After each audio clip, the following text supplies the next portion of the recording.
Titan Machinery is your go-to Case IH agricultural equipment dealer. Your Highmore, Miller, and Pierre locations have a large selection of new and used ag equipment with access to one of the largest parts and whole goods inventories in the country. Titan Machinery prides itself in providing quality Case IH parts, service, and support to Highmore, Miller, Pierre, and the surrounding communities. Stop by Titan Machinery of Highmore, Miller, and Pierre today. Power and precision to grow. Even empty backfield out of the gun. Setting in the pocket. Firing for the end zone. Williams, touchdown! What a throw and what a catch!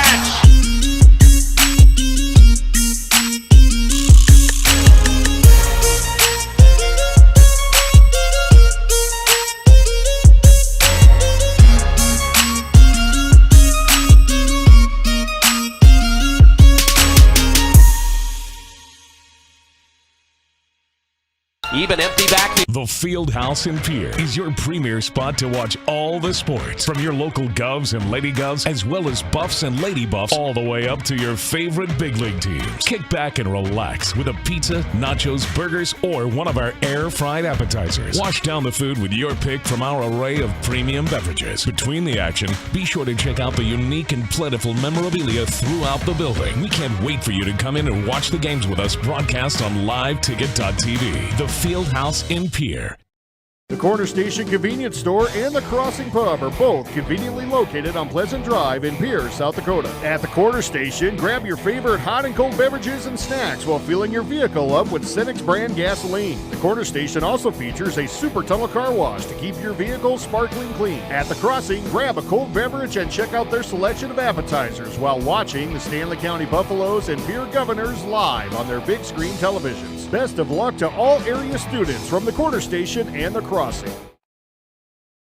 DRG Media Group Sports is the official voice of the Pierre Governors. Knowles wants to run again, and he's got room. 40, 30, foot race to the 10, 5, and a touchdown. Pierre will come back and set up Avery Kaiser on the outside left through the block, and that's down. The official voice of the Pierre Governors, River 92.7, and also at the River 92.7 page of the DRG News app, brought to you by Golden Buffalo and DRGnews.com. Riverview RV Park overlooks Lake Sharp on the Missouri River. They have all the amenities, from full hookups, laundry, showers, dog park, play area, and free Wi-Fi. There's no need to drive across the country. When here in central South Dakota, you can find some of the best fishing and the most spectacular sunrises and sunsets. Call us today at 605-280-6266 or reserve your next camping spot online at briggsrvpark.com. Make Riverview RV Park your home away from home experience.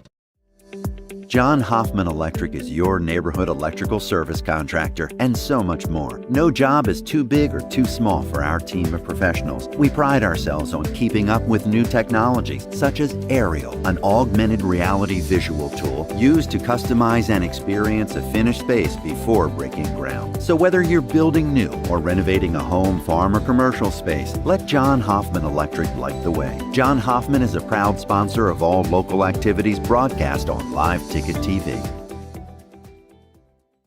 Briggs Trucking and Construction in Fort Pierre provides quality freight transportation services, cargo hauling, excavation, and demolition services. They also specialize in dirt and gravel work for everything from commercial work to new construction. Briggs Trucking and Construction will haul everything from light poles to farm and agricultural supplies. The bigger the job or the bigger the load, the better, as that is where their expertise really shines. Contact Briggs Trucking and Construction at 605-280-2848 or email them at cbriggs25@pi.midco.net to visit about your next project. Your first car. It might not have been perfect, but that didn't matter. You loved it because you worked hard for it. You took care of it, and it took care of you, your friends, and maybe that someone special. And through it all, we were there working with you, for you, to make sure it was a smooth ride. Farmers Union Insurance. More choices, great rates, local agents. Contact your local Farmers Union Insurance agent today. Wow, Bill, you're walking so much better. What did you do? Well, I got so tired of the pain and nearly fell. And one of my friends recommended physical therapy at Winter Physical Therapy. And you know what? My back also stopped hurting. Huh. So how did you get started? My doctor wrote me a referral, but that's not always needed. Turns out you always have a choice where you want to go. So why did you choose Winter Physical Therapy? I love to support our locally owned small businesses, and quite frankly, they give great personalized care. Winter Physical Therapy. Exceptional care.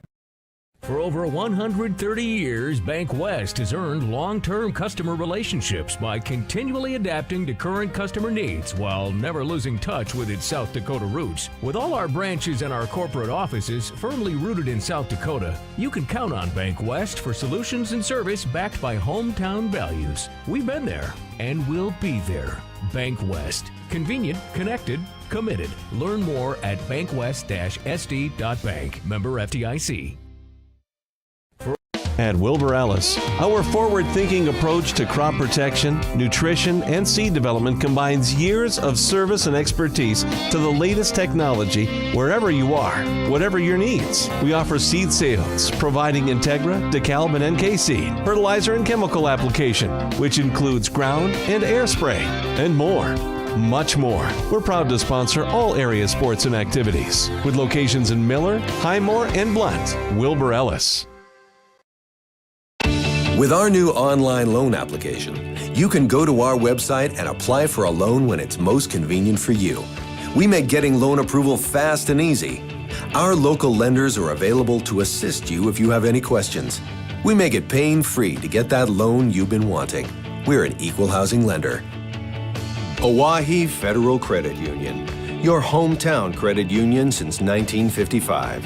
Federally insured by NCUA. What if we said a bank isn't a place to lock up money? It's a place to set it free. If you're ready to change what you get out of banking, start a relationship with us. American Bank and Trust. One way American Bank and Trust enjoys giving back to the Pierre community is through our Spirit Card program. These cards are a great way to give back to our schools and show hometown pride. Call or stop in today to get your own Spirit Card. Go Governors! Welcome back to the Oahe Federal Credit Union Press Box. Oahe Federal Credit Union, where people are worth more than money.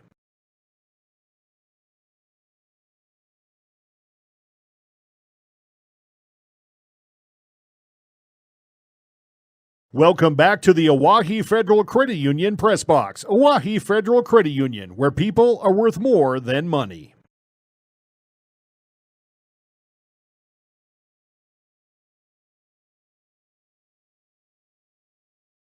Safety, Central Dakota Eye Care, Envirotech, the South Dakota Attorney General's Office, Division of Consumer Protection, Comtech, Coca-Cola Bottle, Wealth Partners, Ameriprise Financial, Family Dental of here in Gettysburg, Hermanson Endodontics, Cowboy Country Stores, Gales Gas Service, and Bauman Lumber. Now, Pierre Governor Football. All right, thank you very much, everybody, and happy homecoming. A delay because of the lightning, but we look like we're about ready to get going here as the players are out on the field. They'll get a 30-minute warm-up. Welcome to Phil Troutner Stadium at Hollister Field. Homecoming night 2023 with the Pierre Governors, the #1 team in Class 11AA, the 6-time defending state Class 11AA champions. Welcome in the Watertown Arrows. Govs are 4-0 after a win 27-14 at Yankton a week ago. Watertown had homecoming last week on their home field, and they came up a 41-27 winner over Sioux Falls, Washington. Impressive win. They're off to an impressive start. Should be a good one coming up here tonight, and the most important thing is, let's hope the lightning holds off. We still expect showers, but maybe no lightning.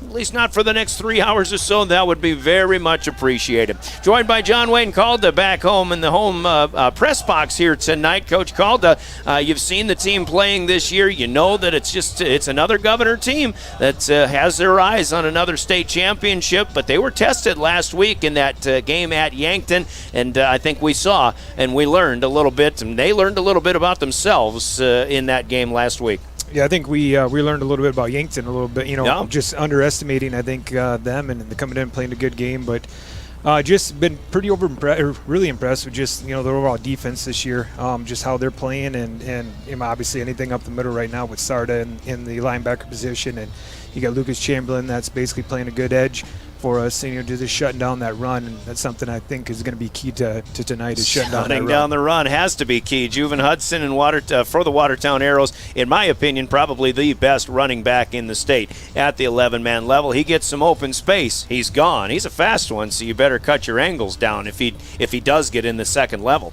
Yeah, I mean, he's got to get there first of all, and I expect to maybe change things up defensively for us a little bit tonight in our alignment, and just kind of containing him in that box and making sure he doesn't get to that second level on us. We'll see how that goes as the Governors and the Arrows are set to kick off presumably at about 6:30. This is our Bank West pregame show. We welcome you. Brian Oakland with the play-by-play coming up. Caleb Brozick is running camera here in the press box, and you'll be able to see this game on the River 92.7 page at drgnews.com as well as hear it. And we're also on gogovs.live, so thanks to everybody for sticking with us as we've got football presumably coming up at 6:30, hopefully for an entire Friday night of homecoming action on the way. We'll take an opening 2-minute timeout. Our Bank West pregame will continue when we come back. We'll talk with the coaches first. Steve Steele of the Governors, also John Hodorf of the Watertown Arrows. It's the Bank West pregame on homecoming night, Phil Troutner Stadium at Hollister Field, and you're listening to Pierre Governor Football and your official voice of the Governors, River 92.7 and drgnews.com. From the early days of South Dakota statehood through today's digital revolution, Bank West has remained committed to helping customers and communities succeed. Bank West associates uphold this commitment by developing innovative products, tailoring financial solutions to customer needs, and actively supporting community causes. For a bank committed to helping you and your community prosper, choose Bank West. Bank West, convenient, connected, committed. Member FDIC. Hey, DQ fans, taste perfection in every bite of their chicken strip basket. It's loaded with crispy, all-white meat chicken strips, golden fries, crunchy Texas toast, and your favorite dipping sauce. Personally, I'm all about the house-made Hidden Valley Ranch. I'm getting hungry just thinking about it. Do your taste buds a solid and order a chicken strip basket today. Only at DQ. Happy tastes good. Capital City Ford Lincoln Toyota in Pierre is here for you. When you're looking for a new vehicle, they make it easy.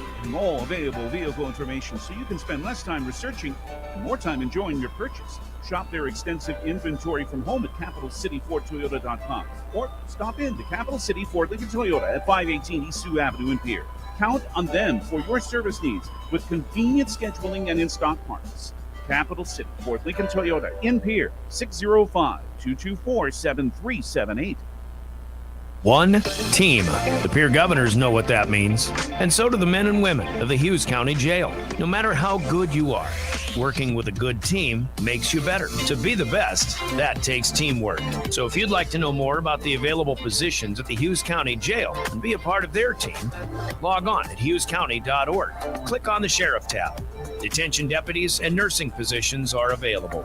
Go Govs from the employees of the Hughes County Jail. Driven by the Office of Highway Safety. River 92.7, KGFX FM, Pierre. Eyes on the road, not on your phone.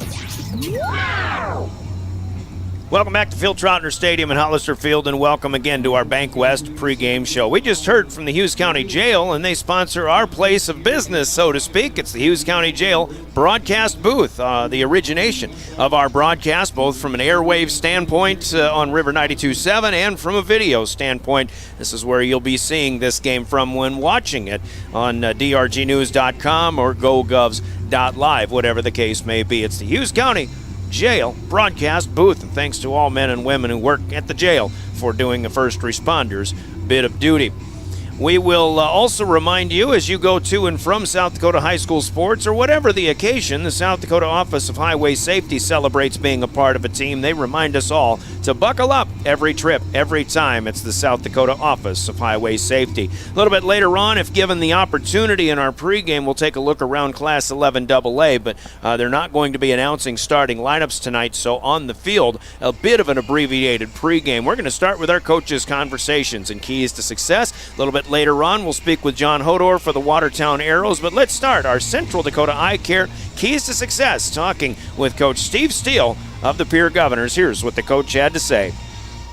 Keys to success for game number 5 of the Pierre Governors on the season, 4-0 after a nice win at Yankton this past Friday night. We're talking with Coach Steve Steele with Keys to Success.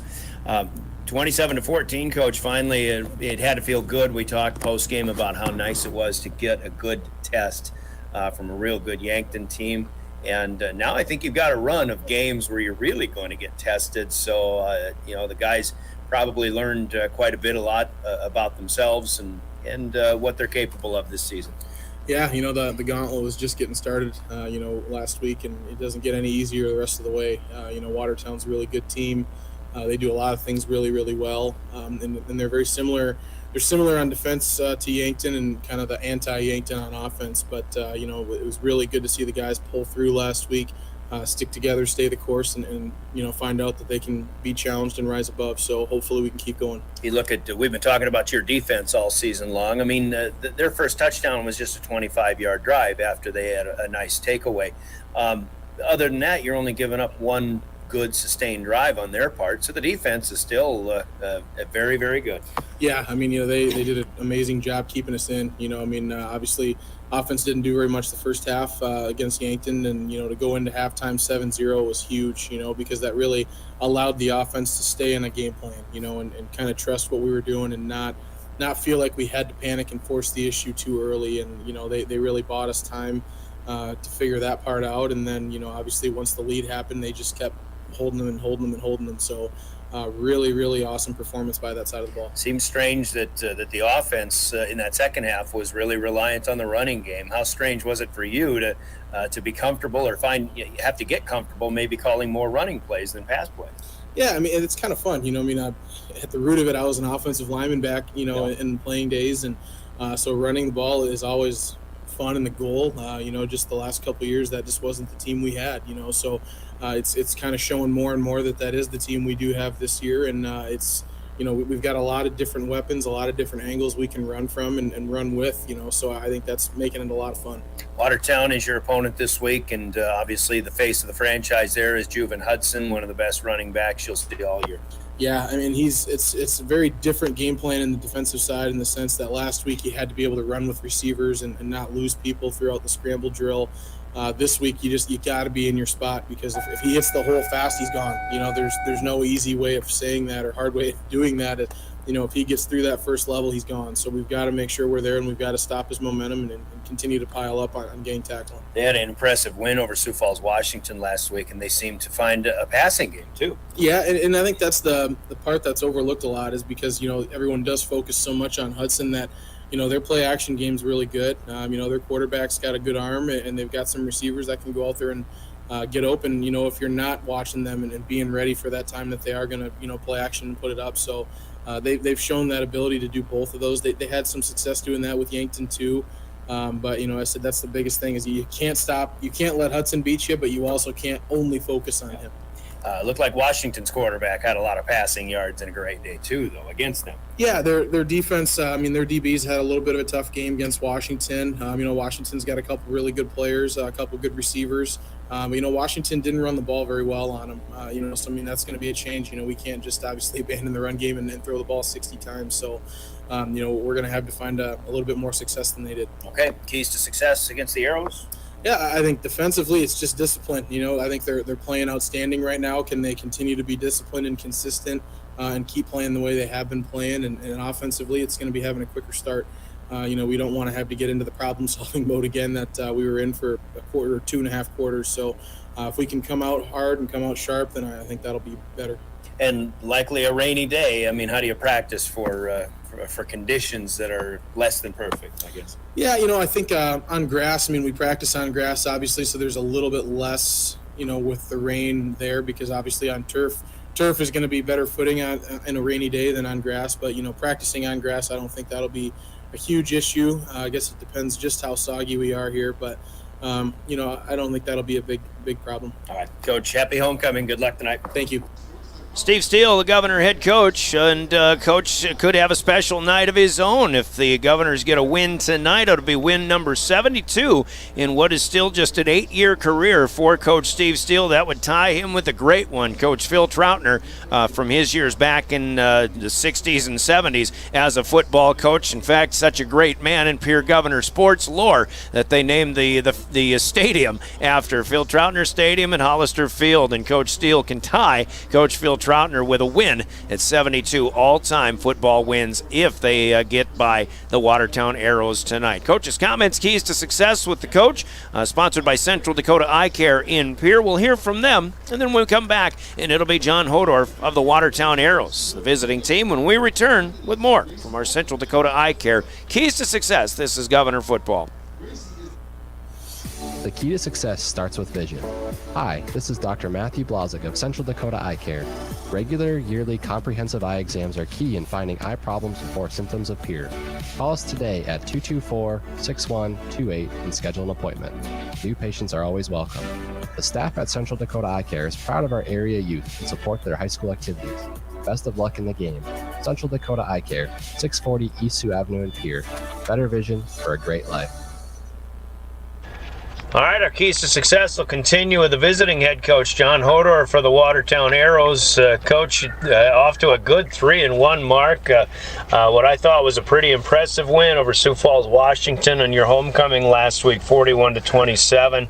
You know, people look at Juven Hudson as a quality runner, and you've got a pretty good running attack, but I think you found a passing offense a little bit last week. Is that what I saw? Yeah, we were able to throw the ball a little bit.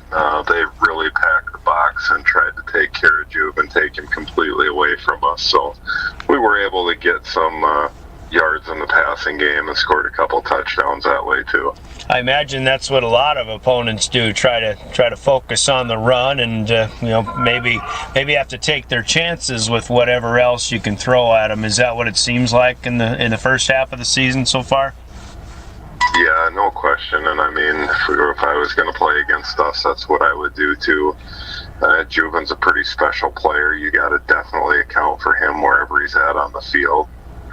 It was nice to see guys step up last week at the receiver spots, and some other guys were able to run the ball a little bit, so that was helpful. Am I reading right? You've had some injury issues this year, even at the quarterback position, or am I thinking of somebody else there? We have not had any injuries at the quarterback spot, but we've had a couple injuries that were early in the season. Those guys are right on the edge of coming back now. And then last week we had a injury with one of our wide receivers that we're not sure what's going to happen with him yet either. So nothing severe that's season ending, but just nagging stuff that's gonna hurt us a little bit. All right, now as you look at this game with the Pierre Governors, obviously they've got things going, although got tested pretty well at Yankton last week. Yankton's a team you've seen already, so what comparisons can you make from what you know about those two teams? Well, I mean, we saw what happened. Yankton got up a little bit early and then ended up getting beat in the end of the game. Both those two teams are really good football teams. Pierre just understands how to win football games. They've been doing it for a long time now. So you know you're going to get a battle all the way to the end. If you do get up on them, there's no way any of the kids from Pierre are ever going to give up or quit or think they're out of something. So that's a tribute to them. You know, and they've Pierre's been a passing offense for a number of years, but they got things done on the ground. Maybe gives you an extra thing that you have to be concerned with about in this game. Yeah, without Lincoln around, it's a little bit different, but Kaiser's a good quarterback, and there's a bunch of good athletes on the Pierre team, so it's something where you just have to know that there's a chance you're going to run, there's a chance you're going to pass. Same with when Lincoln was there, because if he didn't throw the ball for 300, he was going to run the ball for 300. So either way, you have to be ready for whatever you give to Coach Steele, he's going to take from you. You play a team like Pierre, and obviously I think you know that they're going to score on you. Does that add to the importance of maybe making a big play, either defensively or even on special teams? Well, you always have to look at the special teams battle, because if you can't win that one, you're going to struggle to win a football game no matter what. So if you can get a big play on the special teams or a big defensive play or something, that'll really help your odds out in about any game you play. Any other keys to success against the Governors in this one? Well, kind of going to depend on what happens weather-wise. If we're playing in a heavy rainstorm, then I guess stopping the run's probably going to be the thing. The team who stops the run the best is probably going to win the game. If we're not, then it'll be a fun game to see what both teams are able to do through the air and on the ground. Could be a great equalizer if you've got rain, and I think you've had some success stopping the run so far this year, haven't you? Yeah, we've been pretty good stopping the run, but we've given up so many passing yards that teams have not even bothered with the run. So you get a 20, 30 mile an hour wind and some rain going, I guess we'll find out if we have a good run defense or not.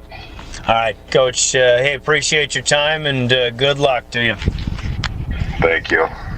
That's John Hordorf, the head coach of the Watertown Arrows. Coach's comments and keys to success are brought to you by Central Dakota Eye Care in Pierre. Before we go any further, I would be remiss if I didn't extend a welcome to our Watertown listening audience as we welcome 950 KWAT. And Watertown Arrow fans, if you would like to see this game, you would be able to at gogovs.live, or you can go to drgnews.com/river, and we'll have a link to our live broadcast here as well. Brian Oakland with the keys to success, and the head coach is brought to you by Central Dakota Eye Care in Pierre. Quick comment, Coach John Calda, about the keys to success. Obviously, the conditions are wet. We talked to both coaches about the possibility of rain. Those interviews were actually yesterday, not today.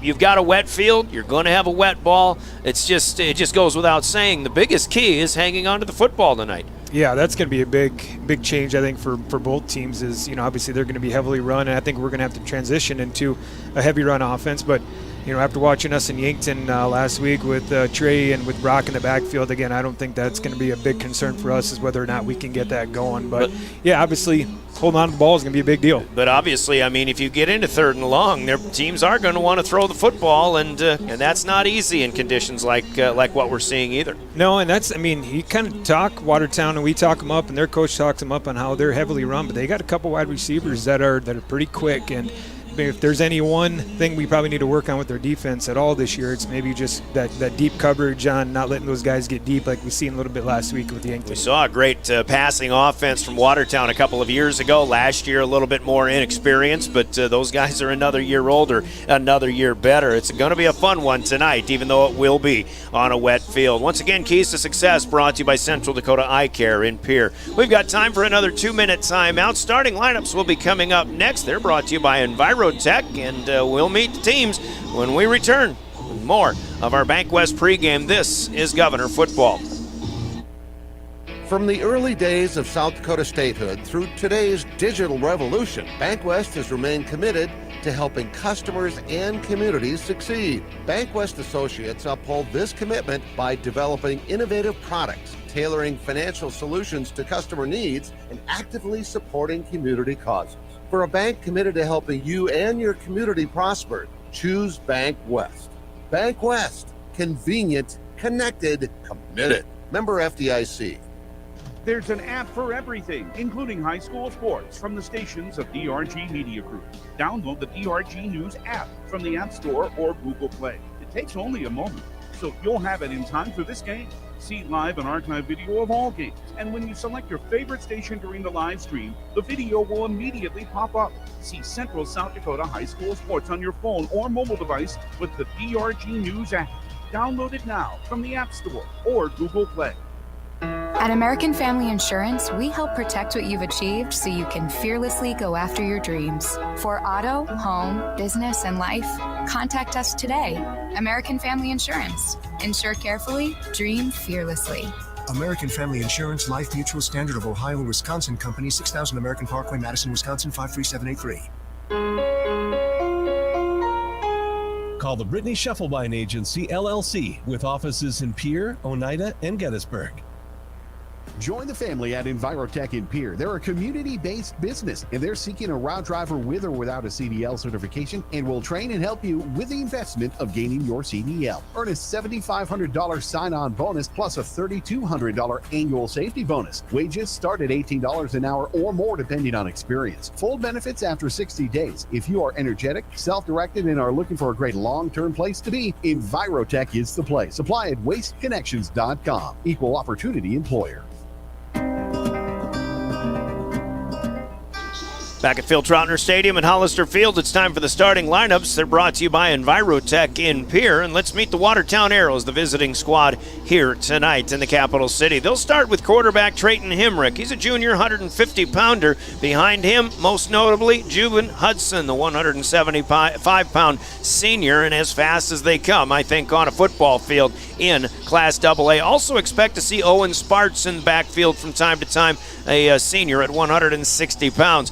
The three wideout set, however, features Mitch Olson, a junior at 165, Cohen Kranz, a senior at 160, and also Marcus Pitkin, a sophomore at 165 pounds. Tight end ending one of the ends of the line will be Austin Johnson. He's a 215-pound senior. Also on the offensive line, Landon Perry, a senior at 260 pounds. Caden Beauchamp is a left guard, senior at 215, along with Jaden Lambert on the right side in the guard spot, a junior at 240. Nash Berg is a left tackle at 230, and a junior, and Carter Engels is a 290, 6'6" junior. He's a big guy at that right tackle spot for the Watertown Arrows offensively. Some of them will start on defense as well. Just a few defensive starters also playing on the offensive side. We'll start in the nose guard spot, though, the middle of the line. The the junior is Micah Hawk. He's a 275-pounder. Jaden Lambert is one defensive end. Caden Beauchamp is the other defensive end, and he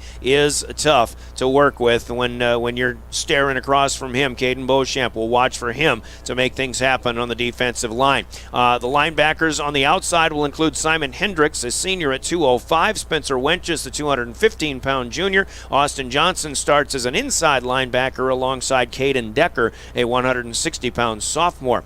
The defensive backfield on the corners, Cole Hansen, a 160-pound sophomore. Shea Coltrane, 175 and a junior. And Owen Sparts does start on defense, a 160-pound senior at the strong safety. The free safety is Jeremiah Schulte, 165 and a junior. Those are the Watertown Arrow starting lineups, offense and defense. For their head coach, John Hodorf, the Arrows are 3-1 on the season. We'll meet the Governors once again after you hear this from Envirotech on River 92.7. We're back in 30 seconds as well on KWAT.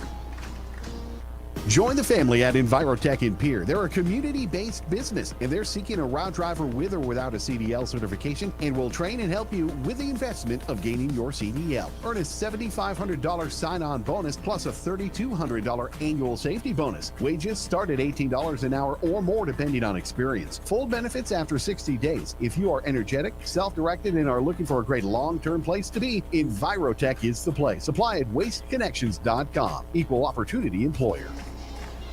Starting lineups brought to you by Envirotech. Here are the Governor starters. Same lineup that they had at Yankton a week ago, beginning with Cade Kaiser, the senior quarterback at 190 pounds. Brock Mosier in a tailback, 175 and a senior, but the big game in the backfield came from Trey Lewis, who will start at a linebacker, but also will get plenty of snaps in the backfield offensively. On the wideouts, you're looking at George Stalley, who had a great game at Yankton as well. The speedster, the junior at 160 pounds. Tyan Buss will see the senior in some wide receiver sets, along with Keenan Scott, a senior 195-pounder. Tight ends are good ones. Cooper Terwilliger, the freshman, at 210. Jet Zabel, the senior, at 215, continuing to close in on the all-time receiving record for number of receptions in Governor football history. Ty Michael will be at a tackle spot in the offensive line, the junior at 210, along with Lucas Coleman at one guard, a senior 265, more of an outside guard. The inside guard is Matthew Brewer, a senior at 240, and then flanking the other side of the center is Jacob Mikkinen, what they call the nub guard, the junior at 235. Zayden Rounds is the center, 250 and a junior. Defensively for the Governors, on the nose, Anchoring that defensive line, he's been playing well. Austin Longdew, 330-pound senior. The defensive tackles, or the ends, I suppose, is probably how better to describe them. E.J. Bucci, junior at 220. Emmett Anderson, the senior, at 235 pounds. Good linebacking core. Outside, it's Titan Winkler, the 175-pound senior, and Trey Lewis, the 180-pound. Lucas Chamberlain, the senior 200-pounder in the middle, along with Chance, or in the inside, we should say, along with Chance Sarda. Ty and Bus, Carson Stoser on the corner, Spencer Shunsberg, Spencer Eastland, the defensive backfield for Coach Steve Steele. Time for our national anthem here. We're back in 1 minute. You're listening to Pierre Governor Football.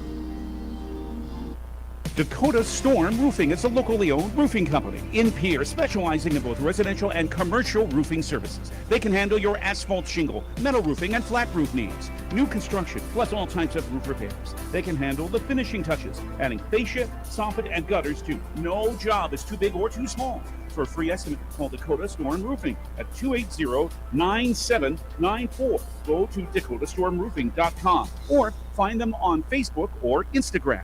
Do you love watching high school sports but find yourself wanting to be more involved? LiveTicket.tv has the solution for you. They're looking for production managers to assist for this school year. Duties include the management of equipment as well as basic technological understanding. But don't stress, paid training will be provided. Part-time wages starting at $20 per hour. Call 833-605-LIVE, extension 2. That's 833-605-5483, extension 2. And punch your ticket to joining one of the fastest growing companies in South Dakota. Back with more of our Bank West pregame show. Our national anthem having been played by recording. They actually had to send the band home, I believe. It was so wet for them. So I don't know if we're going to have a halftime performance from the marching band tonight or not. But it's time also, after we've given you the Envirotech starting lineups, let's give you the other starting lineup, the guys in stripes. We refer to them affectionately as the law on the field, and that's sponsored by the South Dakota Attorney General's Office and their Division of Consumer Protection. Mostly from the Huron area or Wessington Springs. Lee Johnson is one official tonight, along with Ryan Shukart, Clint Kinney, Houston Hines, and Jeremy Michelson, who is filling in as well as the fifth official tonight. Lee Johnson, Ryan Shukart, Clint Kinney, Houston Hines, Jeremy Michelson. Thank you to our game officials for doing what is very oftentimes a thankless job in officiating high school sports. They'll do the coin toss on the field. We're back in 1 minute for our Comtech opening kick, but let's hear from the South Dakota Attorney General's Office and their Consumer Protection Division as well. This is Pierre Governor Football on River 92.7, and you're listening to the Watertown Arrows on KWAT. Every day you share personal information about yourself with others. You may write a check, charge fuel, rent a car, mail your tax return, schedule a doctor's appointment, or post something on social media. Each transaction may share some sort of personal information such as bank or credit card account numbers, social security numbers, name, address, or phone number. There are unscrupulous individuals, identity thieves, targeting these routine transactions trying to gain your information to commit fraud. If you think someone has stolen your identity, contact Consumer Protection at 800-300-1986. Comtech has your technology solutions. Check out their showroom located right off the truck route on Irwin Street. Come in and see what you've been missing. A large selection of TVs, sound systems, and smart speakers, PCs, desktops, and tablets, home and business security, and telecommunication systems. Comtech is your all-in-one solution for any technology needs. Wishing all athletes the best of luck in today's competition. Comtech. Come see what you've been missing.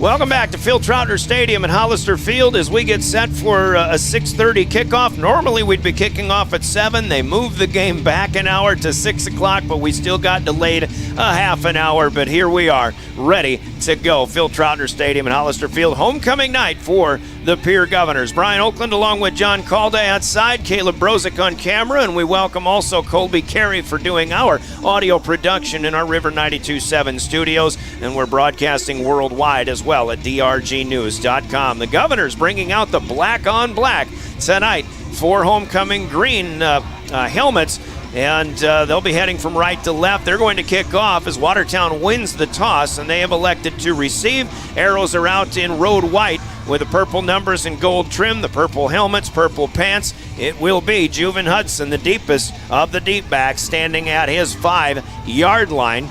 Brianna Sargent, however, the soccer-style kicker from the Pierre soccer team, is the female kicker who will do the kicking, of course, for Watertown's sake and their fans.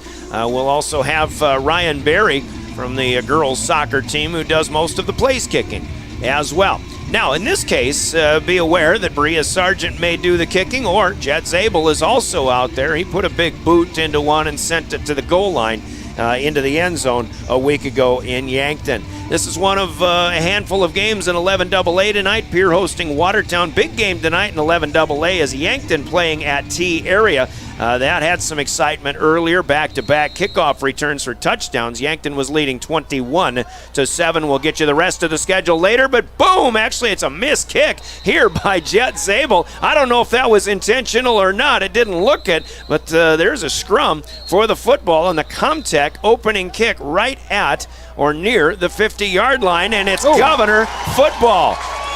The first opportunity to recover this ugly kick, to say the least, was for Braden Ross, a junior 160-pounder, but coming up with it instead is Carson Stoser.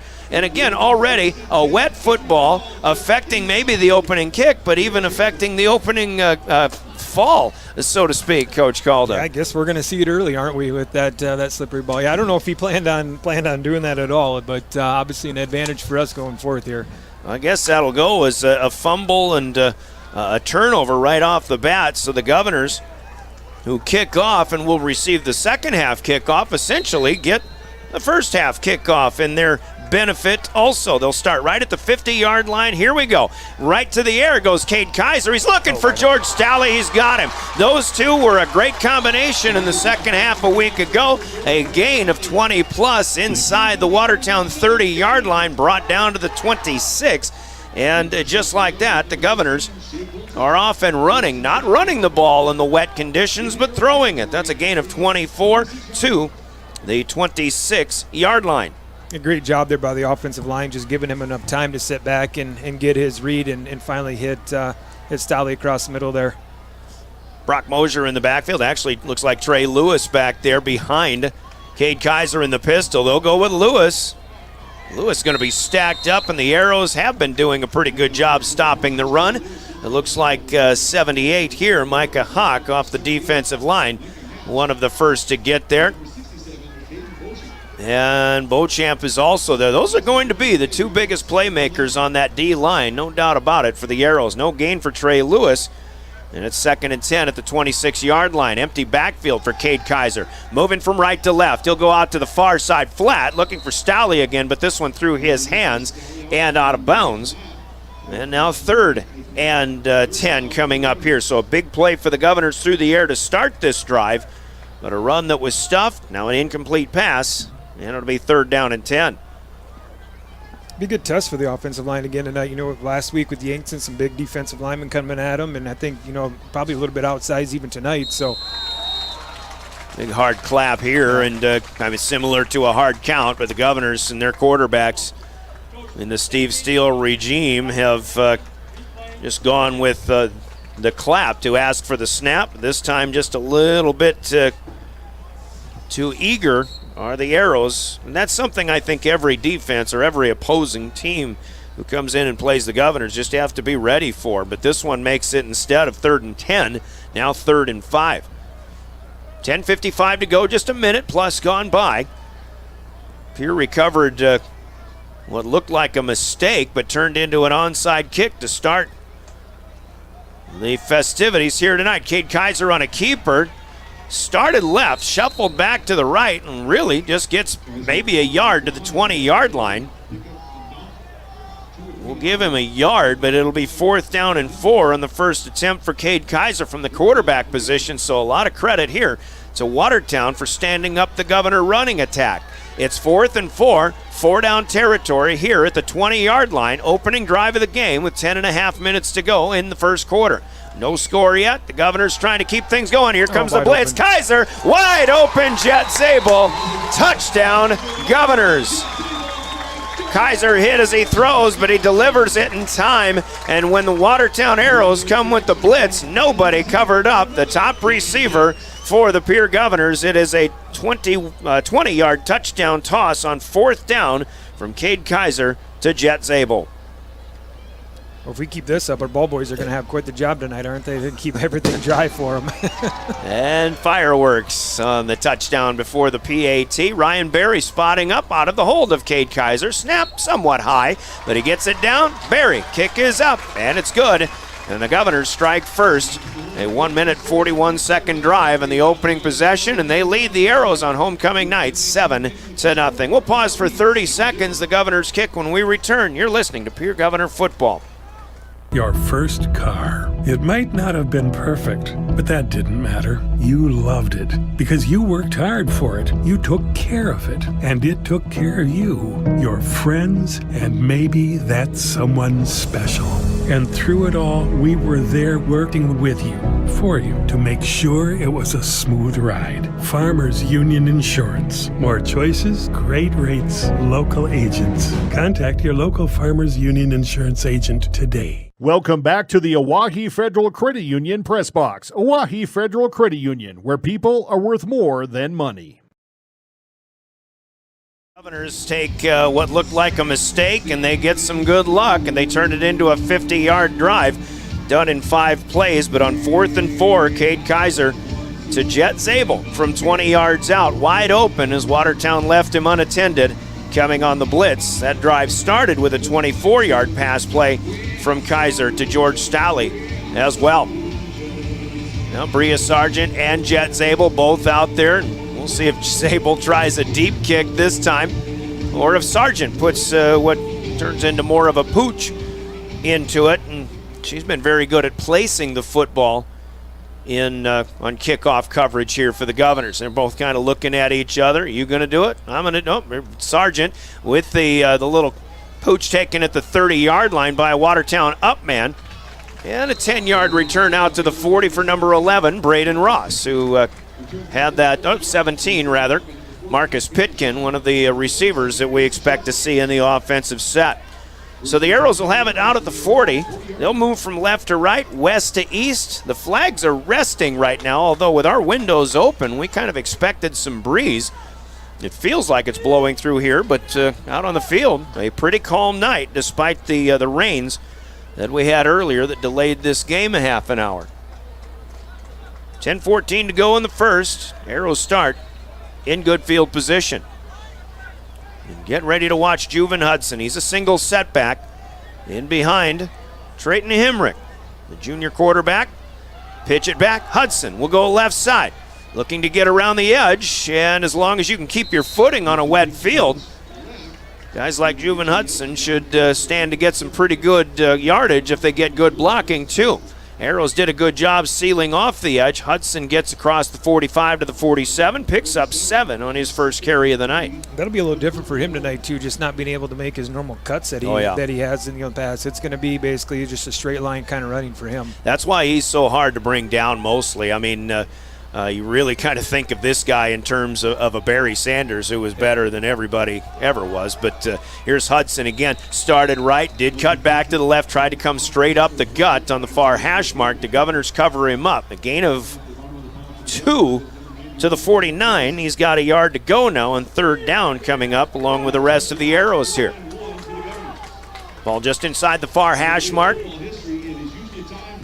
And again, Watertown will try to sustain possessions, no doubt about that. Try to keep the ball out of the hands of that Governor offense. 3rd down right out in front of us at midfield. 9.5 to go the first quarter. It's Hudson again. He may have run into one of his own blockers, but the Governors will get on top. Schonsberg will be the last to bring him down. Spencer Winchus was a lineman who was trying to lead block, but Hudson ran right up his backside. So now a statement here or a statement opportunity for the Arrows. I don't think there's any choice here. You could try to play the field position game, but I think Watertown comes in here. They've already given up a 7 spot, and I think they definitely want to make a statement with their ground game here. It's the fullback. It is Wenches, and I think he got just to the line of scrimmage.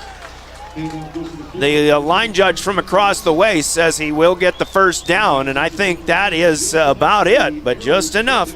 Spencer Wenches with a yard. In fact, let's give him 2 to the Pier 49.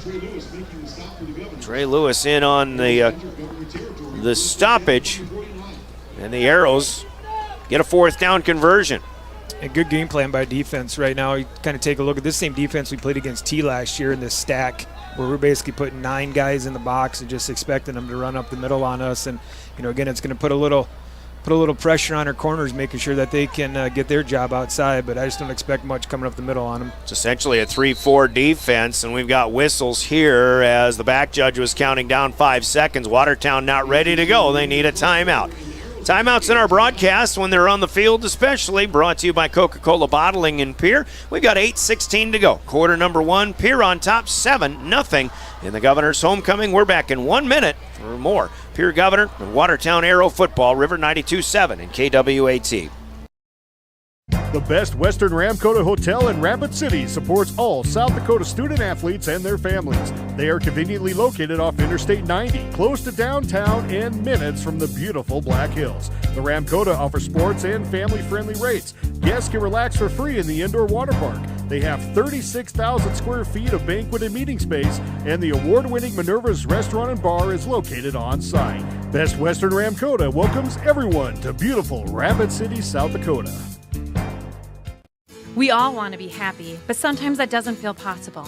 But if you have hope, you have everything. Rising Hope Counseling provides high-quality mental health services with locations across South Dakota. Additionally, by providing telehealth, we ensure South Dakota's rural residents have access to high-quality mental health services. Our team lives and works in your communities, and we understand the unique challenges we face. Schedule an appointment by phone or online today.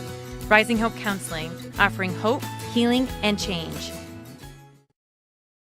Now's your Welcome back to the Oahe Federal Credit Union Press Box. Oahe Federal Credit Union, where people are worth more than money. So now 1st and 15. It's been pushed back to the Pier 46-yard line. Pitkin in motion. Now the first time looking to throw. Trayton Hemrick. He'll dump it off short as this is Cohen Kranz. And pretty good job shifting through defenders. He got around Titan Winkler. He got past Titan Buss. Lucas Chamberlain will finish him off into Watertown or Pierre territory once again, dropped at the 43-yard line. So a gain here of 8 back for Cohen Kranz. Actually better than that. Let's call it about 11. 1st and 15 becomes 2nd down and 4. Now, first pass of the night for Hemrick. It turns into being a very safe pass, just a little dump off. But I think that's going to be the challenge if either team wants to throw the football. Watertown did a great job of that against Sioux Falls, Washington a week ago. Here's Hudson, first down, heading out on the toss sweep. Far side, left side. Chamberlain runs him down again, but it'll be a first down for the Arrows, their opening possession of the night. Essentially. And again, the opening kickoff was a squibber from Jet Zabel that was mishandled and recovered by the Governors. They lead 7-0. To the 38-yard line goes Juven Hudson for 5. Yeah, it's one of those things you put so much emphasis on one guy. I mean, you start looking at those passing routes and stuff like that, you're almost kind of expecting, as long as the quarterback has a little bit of time to, find somebody open somewhere. Wideouts both ways, I formation, play action to Hudson. Now throwing on the run is Hemrick. He's looking for his tight end, but it's overthrown just a bit. Colton Vlasman, listed at 160 and a senior. Looks a little bit bigger than that, but the pass just a little too tall by Hemrick. And it'll be 2nd down and 10. Spence did a great job there closing in. Actually, he was open within about the first 2 steps of his cut there, but just let it go on a little bit too long, and Spence just had good closing speed there and able to knock that out. Imagine Himrick might be one of these guys that throws a pretty good ball on the run. We saw that from Lucas Kampshoff in Yankton a week ago. Here comes Hudson out of the eye, following his blockers, and not a lot of running room this time. Maybe a couple from the 43 down to the 41. Coach, one thing I'm seeing already is mud on the backs of the white jerseys of the Watertown Arrows. Watertown knows what it's like to play on grass. Of course, if you're in Watertown playing on a rainy night, you're also playing literally in mud with that baseball infield. You hear the Governor crowd chanting some defense. They're on the left hash mark, moving from left to right. 3rd down and 8, or maybe a long 7. In the pistol, Himrick looking for blockers, now throws near side on the go route, and this will be incomplete. It'll be intended for Mitch Olson. Single coverage there was Ty and Buss. Buss never did turn around, but he had good coverage the whole way. It'll be 4th down and 8 now. 1 out of 3 on this opening drive for Himrick through the air. A great job by Buss there. All you got to do in that situation is keep that wide receiver just, just kind of distracted a little bit, and kind of got in, maybe jostling with the hands a little bit, and just didn't allow any separation.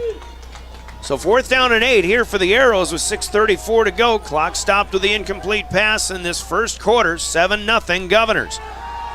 As Himrick, the Governors bring in the blitz, and Himrick is thrown down for a loss. A quarterback sack. Emmett Anderson will get credit for the sack, and it's all the way back to about the 47, maybe the 48-yard line, which would be a loss of, actually they'll put it at the 46. That'll be a loss of 8 on the sack, and it'll be Governor football. So the 6:29 mark, and they're the speed of the Governors, especially on the defensive side, showing up. Watertown came with a blitz. The Governors went over the top earlier. Pierre comes with a blitz. They get a sack. Kaiser gets rattled in the backfield as he tries to make his way back to the line of scrimmage. Nobody open to throw to. Kaiser's going to be brought down for a 1-yard loss. He did a good job just to get back close to the line of scrimmage. Like a hack in on the stop. Defensive line coming with that pressure once again. So 2nd down and 11. The Governors again in black on black with the green helmets, heading from right to left, east to west. And again, no wind on the field, judging by the flag. This is a quick hitter out to the far side. Jet Zabel with the grab. And he's across the 50 into Arrow territory, brought down just in front of the Arrow bench. A great call by Coach Steele there, getting some pressure from the defense and just getting out of Kaiser's hands quick, and obviously letting Jet Zabel do what he does best. And, I'll take him one-on-one for, 7-8 yards anytime. Pick up 9, in fact. It'll be 3rd down and a couple. Zabel's second catch. Kaiser with the hard clap count, and the Arrows will jump again. So encroachment, their 3rd 5-yard penalty. Thinking back to last year, we had a rain delay or a lightning delay here tonight. Last year in Watertown, we had a lightning delay. So, coincidence? I guess I don't know. We've got Zabel. I wasn't going to say I think not, but Zabel with another quick hitch, and he catches it. He turns it upfield. Up the far side, Austin Johnson will run him out of bounds. It's another 9-yard pickup as the Governors keep going on the hurry up here. A situation where, if something's working, why stop doing it? And if you're going to have a corner that's playing up 10 yards, why not keep going back to it over and over again? 3rd catch for Zabel. Flag thrown in the backfield, probably a hold, but Cade Kaiser moving on the run on a quarterback keeper. Probably recognized right away that it was going to be a running situation, but an illegal forward motion will be called against the Governors. And this will be their first penalty of the night. It's of the 5-yard variety. It was a nice gain, double-digit gain there for Kaiser, but wave it off. The Govs will be backed up to the 36. Or 37-yard line, rather. Governors bringing off Keenan Scott. Got Brock Mosier flanked wide to the left along with Ty and Bus. Kaiser looking over the top. Stalley overthrown down inside the 5-yard line. Nice looking spiral pass. And Kaiser was picking himself up off the ground. There's a flag in the backfield. Did you see a late hit, Coach? Pretty sure it was a hold. Okay. We'll see what they end up calling there, but 2nd down and 5 to start that play. Lee Johnson, veteran official, says holding. So Governors with back-to-back penalties, 15 yards against, and this one will mark them all the way back to the 47-yard line. They were at the 32.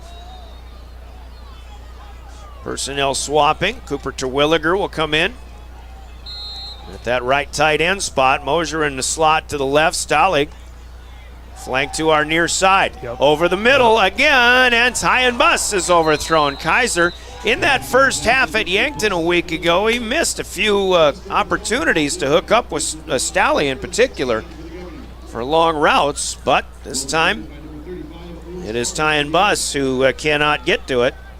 Yeah, that's going to be one he wants back. I mean, you watch that play over again. Basically, it's a great matchup. We're on their outside backer, and he just checked off on Stalley. He probably throws that ball maybe about 5 steps sooner and hits him open field. I think got a little better shot at it. 3rd and 15 with 5:14 to play in the first. 7-0 Governors. Kaiser needs some room. He scrambles. He fires, but over a little too short here. Up the numbers, looking for Jet Zabel on the far side, and now 4th and double digits, and the Governors on their second possession of the night, because of the penalty, will put themselves into a punting situation. Because of 2 penalties, in fact. Jet Zabel is the punter. Kaiser has done some punting as well, but Cade is coming off the field. Punt return coverage begins for the Watertown Arrows. Thinking with Owen Sparts, but we'll see who gets. I can't see the number. It's not, I think it's 35. Yep, Owen Sparts takes it at the 11. Good kick by Zabel. Good coverage here by the Governors. There's Carson Stoser. There's Brock Mosier. Keenan Scott all covering downfield.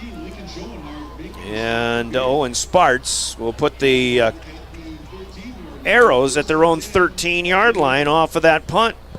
So the Governors will kind of gain the advantage in field position here. But Trayton Hemrick and company will set up shop at their own 13. 7-0, 4:57 to play. It's a good defensive stop for Watertown. They've got a long field to work with against a pretty stout Pierre Governor defense. Juven Hudson alone in the backfield. Hemrick is up under center.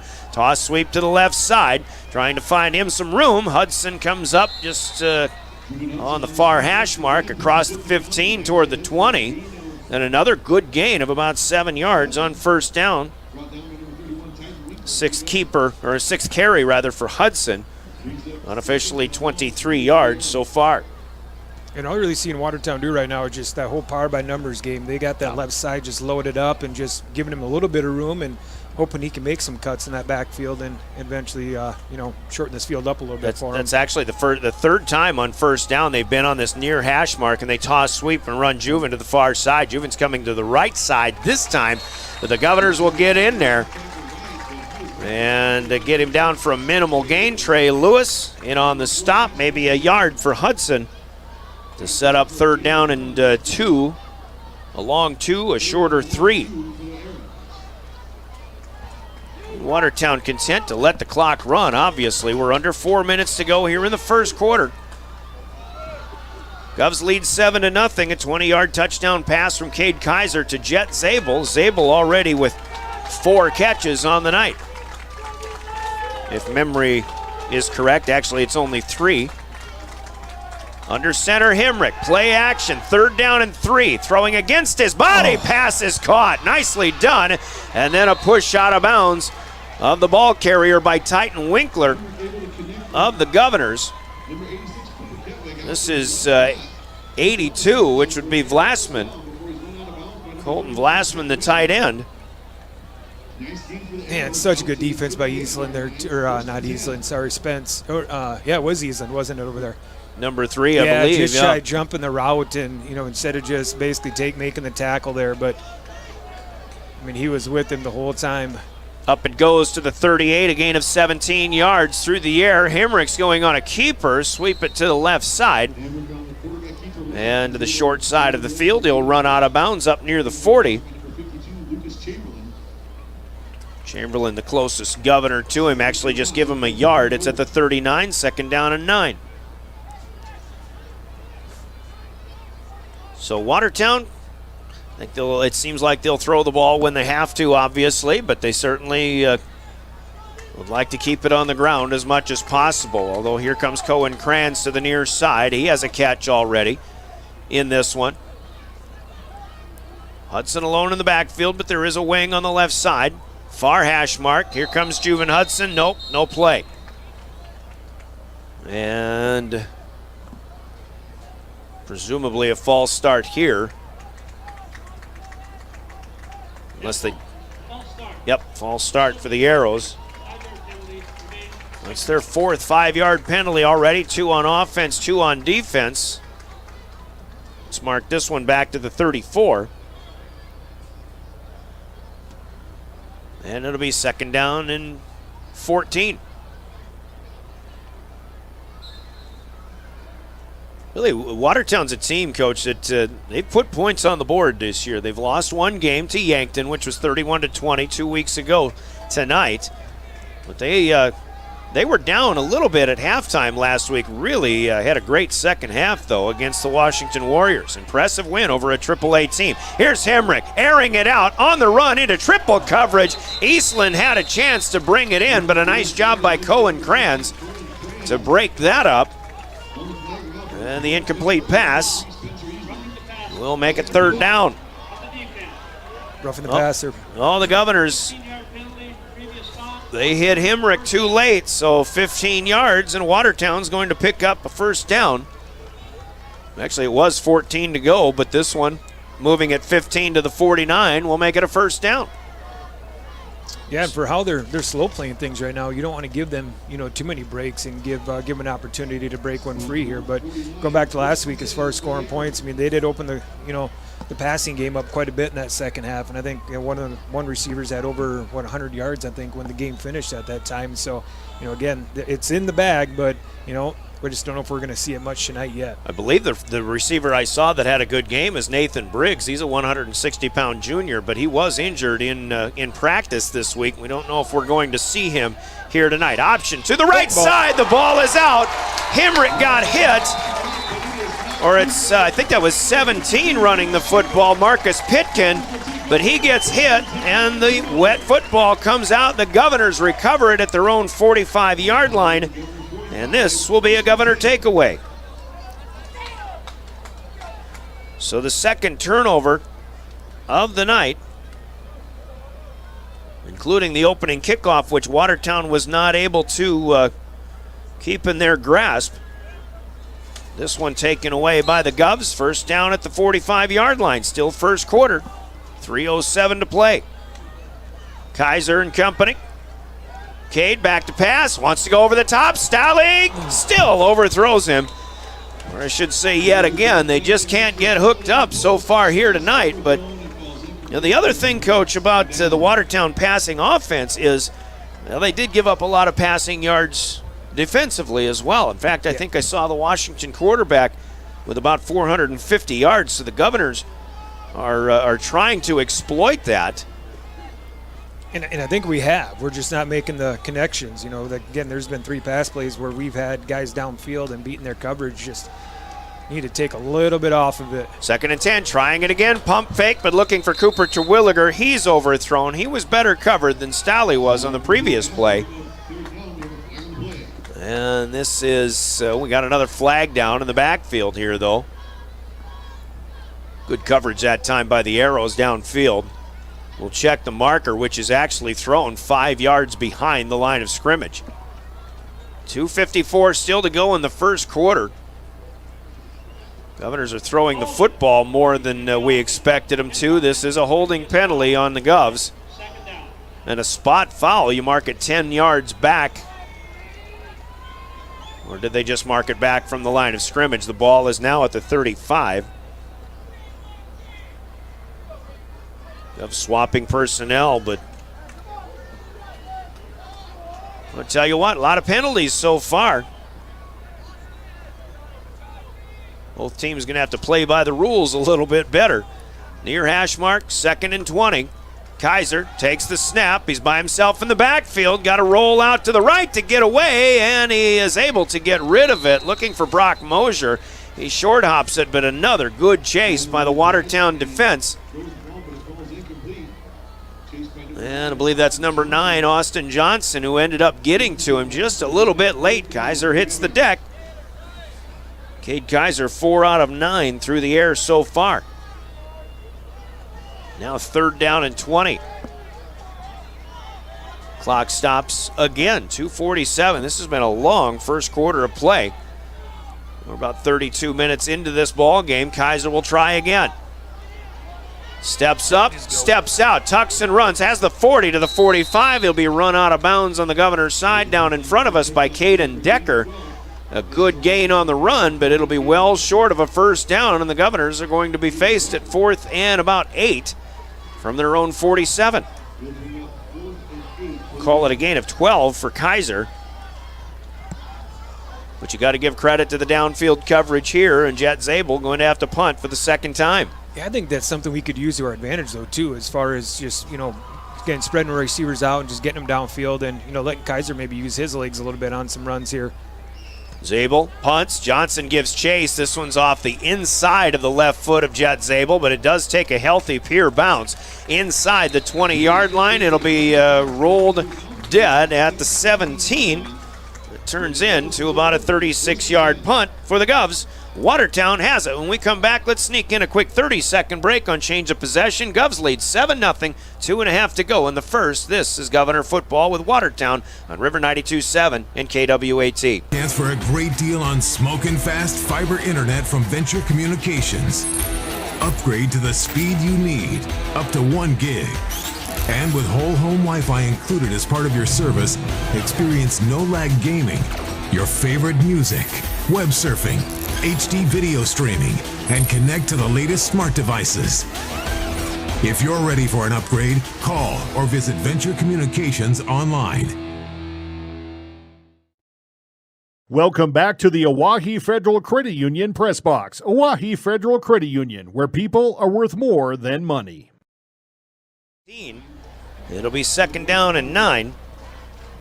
Ran right into the middle of the line of scrimmage. Chance Sarda for the Governors. Middle linebacker leading the defensive charge to turn him back in 2nd down and 9. So the Govs have had their chances, but still just leading 7-0 early on. This is possession number 3 for the Arrow offense. Hemrick back to pass, and we'll have a holding penalty back there. Hemrick looking to run out of there, but Lucas Chamberlain gets him. I think Lucas tried to strip him of the football as well. And out on the far sideline, shy of the line of scrimmage. Would be a sack for Lucas Chamberlain if that play stands, but it looked like there was a hold. It was Carter Engels, the big fella, trying to keep E.J. Bucci from getting to his quarterback. So another flag on the ground. This is our 9th penalty so far in this first quarter. And we've got a bit of a delay, maybe waiting for a dry football now, but see if the Governors take the play. Since it's a quarterback sack, they will decline the penalty. And they spot the football back inside the 15 to the 13, a loss of 5. So good job by the Governor pursuit. 2nd sack of the Watertown quarterback. Watertown in the huddle on 3rd and 14, coming out of it, deep in their own red zone. Governor fans looking for some defense here. Governor's trying to get that field position back in their favor again. Here comes the blitz again, and the Governors will get him a 3rd time. Sarda inside the 10. Dropping Hemrick at the 6-yard line. We'll put it at the 7. A loss of 6 more. And the Arrows will have to punt out of their own end zone this time. Spencer Wenches will do the honors with 1:10 counting down. First quarter, 7-0. The Governors will send Trey Lewis and Tyan Buss back, almost blocked. This kick is pretty much straight up in the air. It bounces at about the 25, and it will take an arrow bounce across the 30, 35, down at the 37. Turns into a 30-yard punt, but it looked initially like less than 20. And the Govs have it in great field position here. Another 30-second break for change of possession. 7-0 Pierre. This is the Govs and Arrows. River 92.7 and KWAT. The Lariat Lanes in Pierre is your family fun center with leagues for all ages starting up now for bowling, pool, and darts. Stop on out and get signed up. With bumper bowling, the new sink scoring, and a full-service snack bar, there's no better place for your kids' birthday parties or family get-togethers. And sports fanatics, view all your favorite games, including the NFL Sunday Ticket, coming to the Cactus Lounge. Never complain that there's nothing to do. Come on out to your family fun center, the Lariat Lanes on the Truck Bypass in Pierre. Back in Pierre, homecoming night, and a quick start for the Governors. Cade Kaiser on a keeper on the option. Went up the middle. A little shiftiness for 6 yards. 2nd down and 4. 2nd down.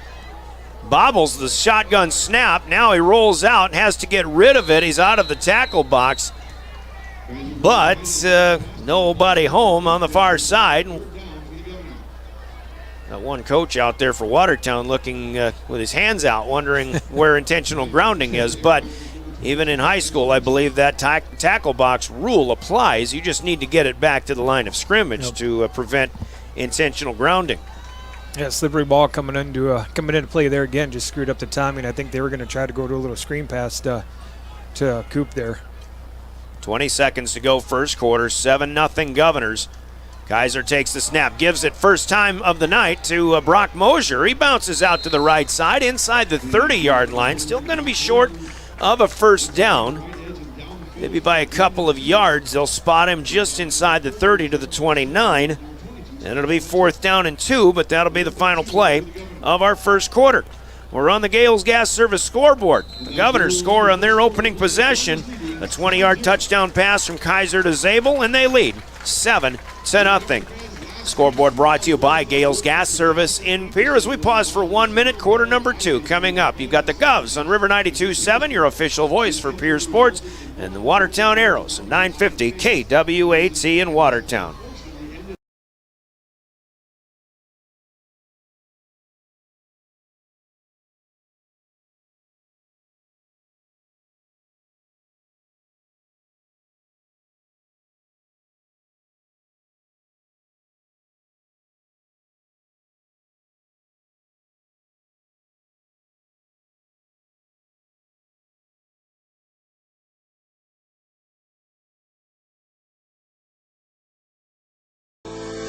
At Northern State University, your future starts with an affordable education that's personalized for you. Experience hands-on learning guided by world-class supportive faculty. You'll also enjoy a full campus life with opportunities to choose from numerous student activities and events, all in a safe, welcoming community. At Northern, you'll find a college that's right for you, a place to belong. Your future starts here. Unleash your potential at Northern. Welcome back to the Oahe Federal Credit Union Press Box. Oahe Federal Credit Union, where people are worth more than money. Welcome back to Phil Trauner Stadium in Hollister Field. A 4th and 2 to start, and the Arrows do a good job of not jumping offside this time. As Cade Kaiser went with a hard clap on the count. Empty backfield. Kaiser going to follow the blockers. He meets up with a Watertown defender, but spins inside the 30 down to the 25-yard line. Caden Decker couldn't quite hold the 190-pound senior quarterback. Kaiser's helmet comes off, however. He's going to have to check out for a play. But a good 4-yard gain here for Cade Kaiser on 4th and 2. The Governors with their second 4th down conversion. Their first one was a 20-yard touchdown, beating a Watertown blitz. Kaiser to Jet Zabel. But now Zabel will come in and play quarterback for at least a snap since Kaiser's helmet came off. He's got 2 receivers left, Buss in the slot, but Zabel just going to keep it himself. He'll run straight up the gut. Decker and company are there for a short gain inside the 25, maybe to the 23. Zabel had to run 2 plays last week when Cade Kaiser got his bell rung, and then played a third play from the quarterback position, ran in a 2-yard touchdown.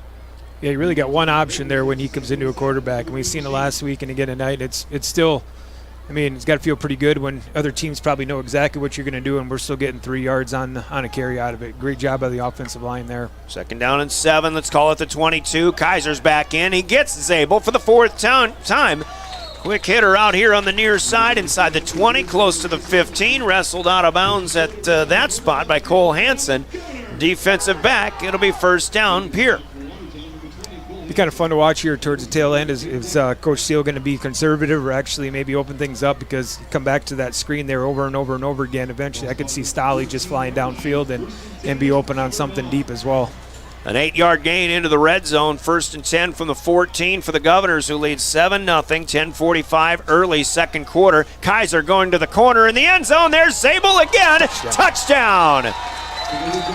He took a hit from Owen Sparks just at the point of the reception, but Jed Zabel catches his 5th pass of the night, his 2nd for a score. This one from 14 yards out, and the Governors lead 13-0. A 6-play scoring drive covering just 37 yards. The Governors won the field position, holding Watertown back deep in their own red zone in the Watertown's last offensive possession. A short punt. Put him at the 37. Here's Ryan Berry for the PAT. 2 for 2, and the Govs are up 14-0. 10:40 to play, 2nd quarter. We're back after a 30-second break. You're listening to Pierre Governor Football with the Watertown Arrows and River 92.7 and KWAT. Moment when you realize your furnace is stone cold busted. We're talking a real put on every sweater you own, I can't feel my feet, penguin predicament. But fear not, there's an expert for that. Let your local heating experts at Pites Service Experts keep you warm with $50 off any furnace repair. Like it toasty? There's an expert for that. Call Pites Service Experts at 866-EXPERTS. See website for license details. Synergy Sign Company, the area's newest sign company in Platte. We offer signage solutions for your business, from custom signs and banners to digital displays, autographics, and more. We'll help your business create a memorable impression. Synergy Sign Company, from custom signs to digital displays. Give us a call at 605-337-2686 or visit us online at synergysignco.com. Welcome back to the Oahe Federal Credit Union Press Box. Oahe Federal Credit Union, where people are worth more than money. For total receptions, here's a squib kick through the hands of the first line for the Watertown Arrows, but then recovered by Peyton Bisker, the 165-pound senior. An alert play, but Watertown will have it 1st and 10 at their own 38-yard line. That, again, is Bria Sargent kicking off. That's kind of what the Governors have been doing on their kickoffs for most of the season, placing it with Sargent, who is a very good kicker in the soccer field. Of course, Ryan Berry has been doing great things for the Governors, who are having a fine season as well on that on the girls' soccer ranks. So 10:37 to go, 2nd quarter. Watertown down 14-0.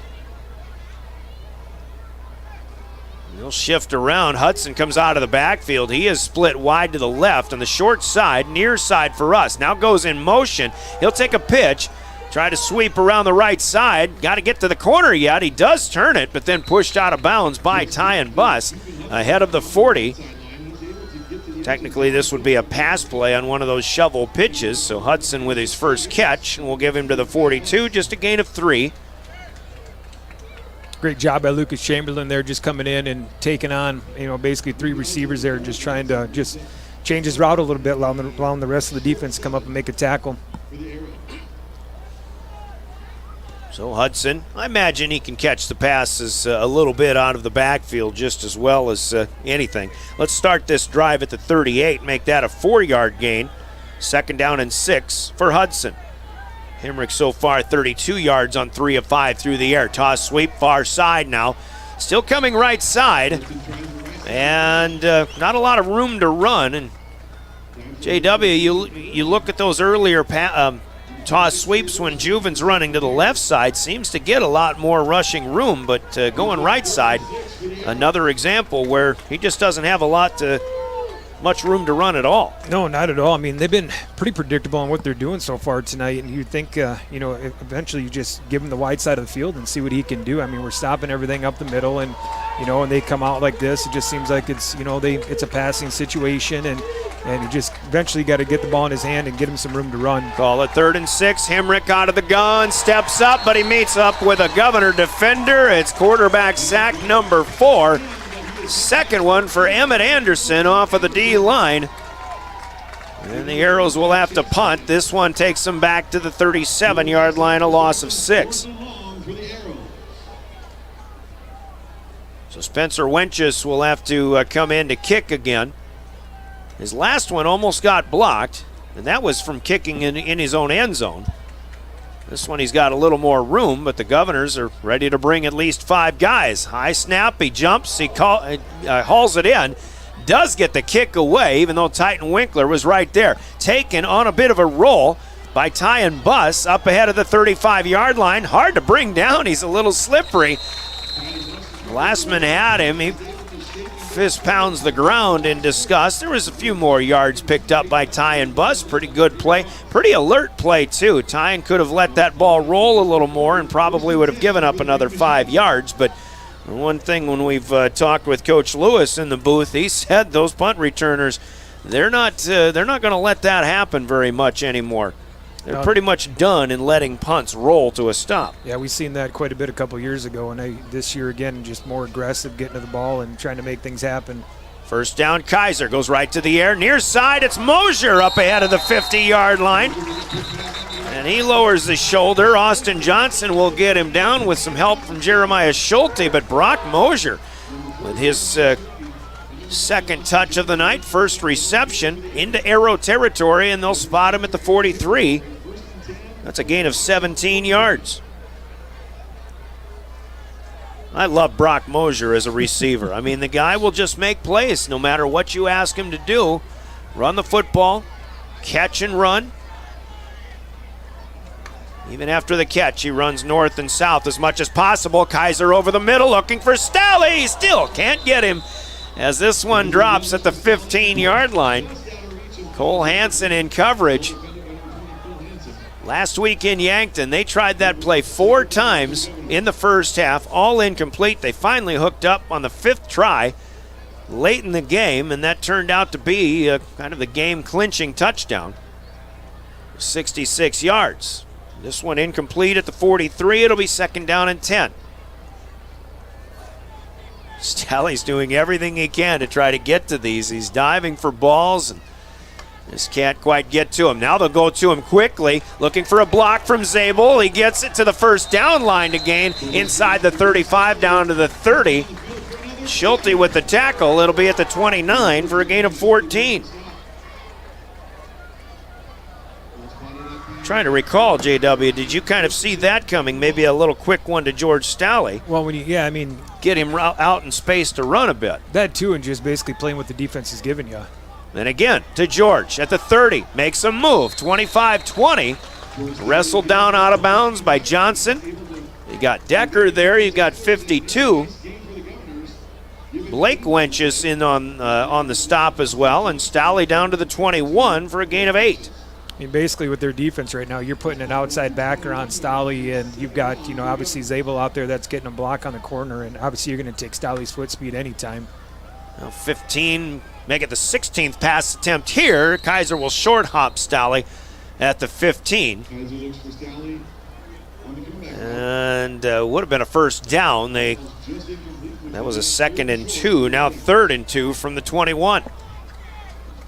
4 minutes in and even 8 minutes to go. The Governors throwing the football quite a bit so far on a on a wet night, trying to exploit that Watertown pass defense, which Coach Steve Steele, I guess he saw the footage of what Sioux Falls, Washington was able to do a week ago. Kaiser keeps it himself, 15 to the 10, down to the 5, tackled at the 4, but it'll be a first down and goal to go for the Governors. Great downfield blocking by Cooper Terwilliger there. 17 for Kaiser, who ran one in from 18 yards out on a 4th down play a week ago in Yankton, his 5th keeper. And he's got 40 yards on the ground.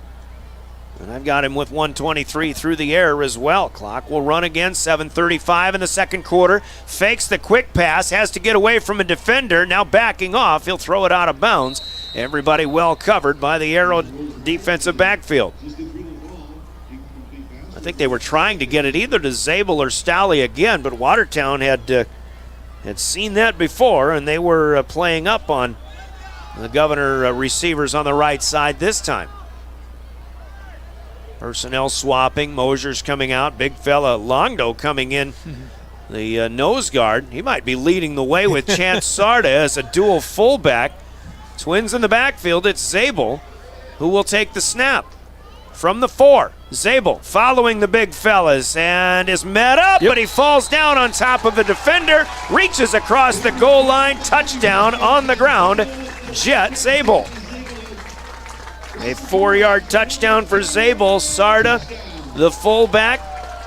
Longdo. Refrigerator Perry?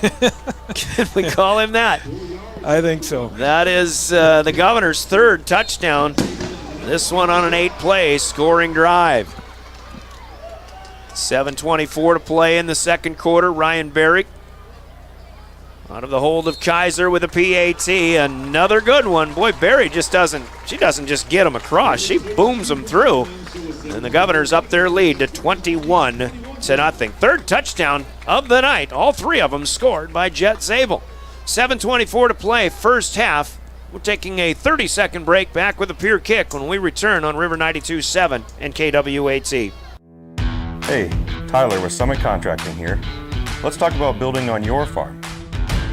One of the great things about working with Summit Contracting is that we are the farm builders.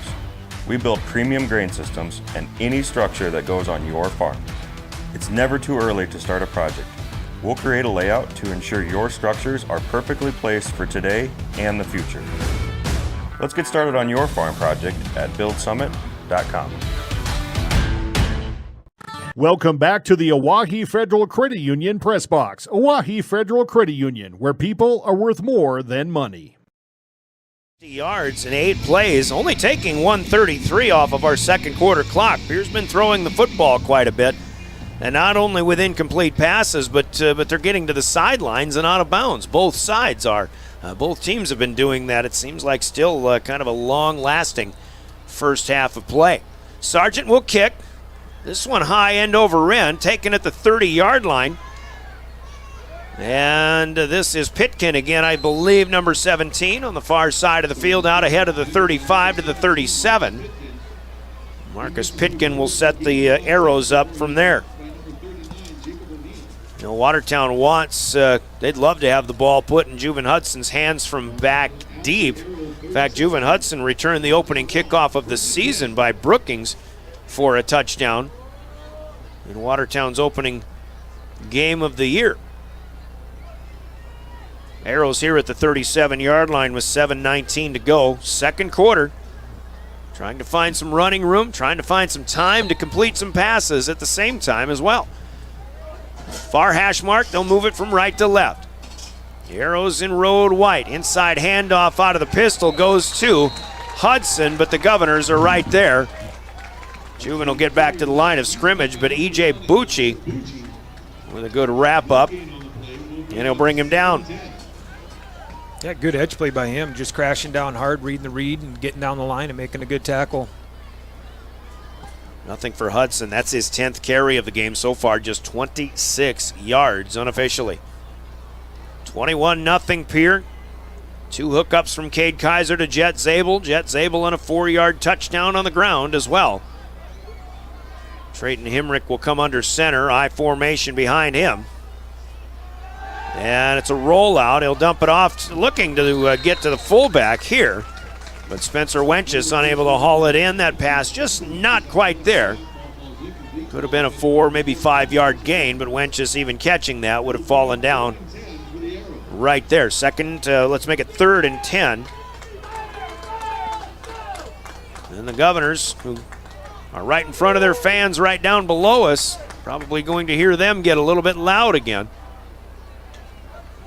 Turned out to be a nice night here on homecoming night as long as the rain holds out. There might be more a little bit later on, but boy, we had a hard driving rainstorm around about 5:30 or so tonight. Plenty of water still standing around. Hemrick, quick fire. This time he's got Cohen Kranz. He gets to the line to gain and then some. Tackled forward by Titan Winkler. First down, Watertown. Good slant play there and a quick fire. I think that's kind of what Watertown needs to do through the air, is to get the ball out of their hands a little more quickly. And Cohen Kranz, a sure-handed receiver, gets his second of the night. Yeah, just going to say the same thing. Seems like we're getting a lot of pressure on the quarterback right now to where they can't really, find that deep ball at all. So it's just going to have to be something short, sweet, across the middle, little screens, something to the outside edge. Krantz, the senior, 2 catches, 23 yards so far. Fresh set of downs for the Arrows at midfield. Hudson will come left side, following blockers, meets up with Chamberlain. Then Carson Stoser will help bring him down. He actually slipped through the initial contact of Lucas Chamberlain into Pierre territory, down to the 42, and a good gain here of about 9 yards for Juven.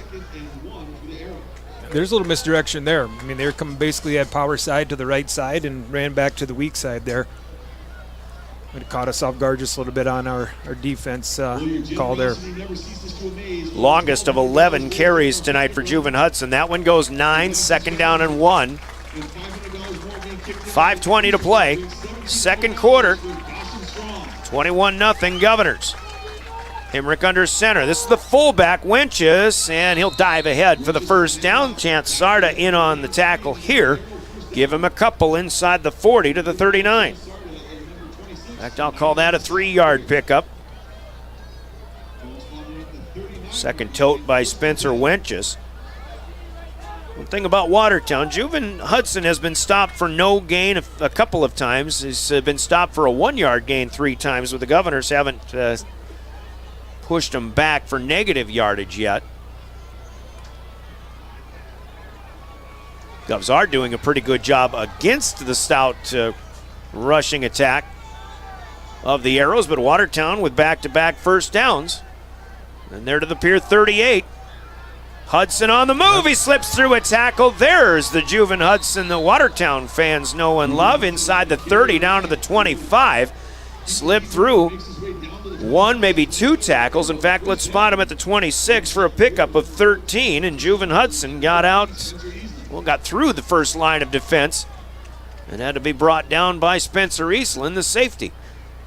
Doesn't take much of a hole for him to get through and get any yards, does it? Not at all. Just, he's really good at making himself skinny, but he also knows not only how to get through them, but he protects the football. I mean, there's hands swatting in there all the time. He's in the eye, 26-yard line, 1st and 10. Rollout, throwing against his body is Hemrick. He's got his tight end, Vlasman, again. Named as a fullback. I just call him a tight end or maybe an H-back. Nice gain here inside the 20 to the 18, pickup of 8. Tough to do for a right-handed quarterback. Basically roll out to your left side and throw across the body like that. But he's shown the ability, absolutely, to do that tonight. Now 2nd and 2. The Arrows with their deepest penetration into Pierre territory tonight. They're in the red zone at the 18 as we hit the 4-minute mark, or about to, of the second quarter.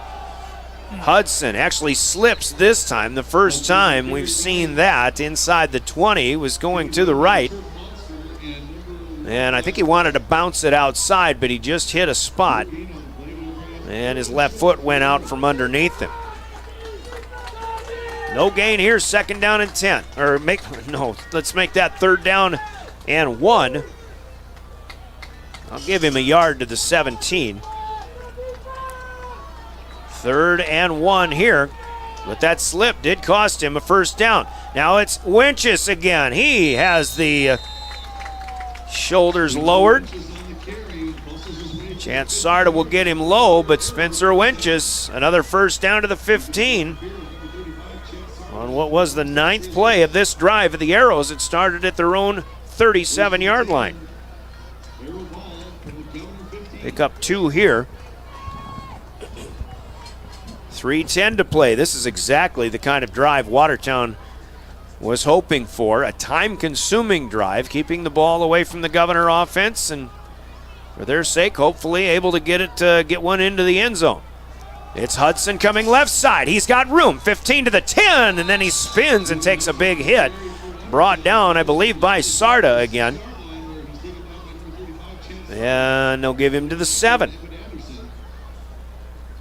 So now instead of 0 or 1 or 2 yards for Juven Hudson, they're really getting him aside from that one slip that he had. On this drive, he's had 9 and 13 and now a 7-yard pickup. Yeah, just starting to work that outside hole, or the outside holes compared to the inside, or basically on those sweeps, and just finding a little bit of daylight out there. In fact, we'll give him 8. It's second down and a couple. 2:15 left. Governor defense been out there a while. This is officially over a 5-minute drive. Hudson again cuts up 5, 4, 3, 2, 1. Touchdown, Watertown. Juven Hudson got through the right line, and I'll tell you what, JW is starting to see some of those holes open up on the right side when the Watertown running attack seemed to be more adept at running to the left earlier in this contest. Yeah, they made good adjustments there on our line of just, again, finding kind of that C gap and allowing a little bit of daylight for him to sneak through there and gain some positive yards with it. I would guess probably Coach Thorson's going to make maybe some adjustments on that coming up here in second half if they happen to get the ball back. That is an 11-play, 63-yard scoring drive. Hudson runs it in from 7 yards out. Arrows prefer to go for 2 here. They'll roll out with Himrick. He's got his man, but as that pass floated a bit, the Governors will get a hand up and knock it down. Watertown will settle for 6. That's good closing speed from Ty and Buss on that play. 2:04 to play. Homecoming night for the Govs. They lead Watertown 21-6. Arrows kick when we come back with more Pierre Governor football with the Arrows, River 92.7 and KWAT. Starting a John Deere dealership during the Depression took guts and vision. But C.J. Grossenberg was determined to help the community. He supplied more than equipment. He supplied a better way of life for his neighbors. Today, the family business is still going strong, because round here, Grossenberg proves our values to our community every day. Grossenberg Implement is celebrating 85 years and is 4th generation family owned and operated. Welcome back to the Oahe Federal Credit Union Press Box. Oahe Federal Credit Union, where people are worth more than money. And 15 seconds off of our second quarter clock. Juven Hudson with a 7-yard touchdown run, but the 2-point pass attempt fails, and it's 21-6 with still 2:04 to go, and that is plenty of time for the Governors in their 2-minute offense. Setting up to kick off is Owen Sparts. You counting all the Governors out there? Yeah, we had 9 guys on the field there for a little bit. Everybody was kind of wondering where the other 2 were at. Now set to go. Sparts, Class AA state pole vault champion, kicks one short, and it's a fair catch taken by Titan Winkler inside the Governor 30-yard line to the 29. So Pierre will have it, first down. Not taking too much time off of the clock here in their 2-minute drill. Actually, let's spot it to the 28. Governors do get the ball to start the second half as well. They kicked off to start this game. A accidental onside kick by Jet Zabel that Watertown couldn't handle. Pierre recovered it. They scored on their opening drive. Now George Stalley. Flat pass out to the near side here, up across the 35, taken down by Winchus at the 38, and a good start for Pierre, 10 yards and a first down. So Zabel has caught 5 passes. George Stolle now has 4. Kaiser, actually they put him at the 39, an 11-yard gain. Wants it over the top again. Staley's got it this time at the 25. Cole Hansen is there. He'll finally bring him down. Deep in Watertown territory, the 2-minute drill running well. And Pierre now will be in the red zone. Quickly upfield, ready to go again. They spot it at the Watertown 15.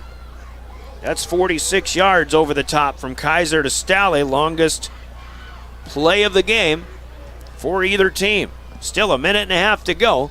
1st and 10 at the 15. Kaiser takes the snap. 2 receivers left, 1 right. He rolls out to the right. And he's going to tuck and run. He'll be pushed out of bounds, and Pierre fans are going to want a flag, but I think that one was just a step in bounds. We've got a Governor slow in getting up here as Kaiser will get 5 yards. Tyan Buss was at the goal line.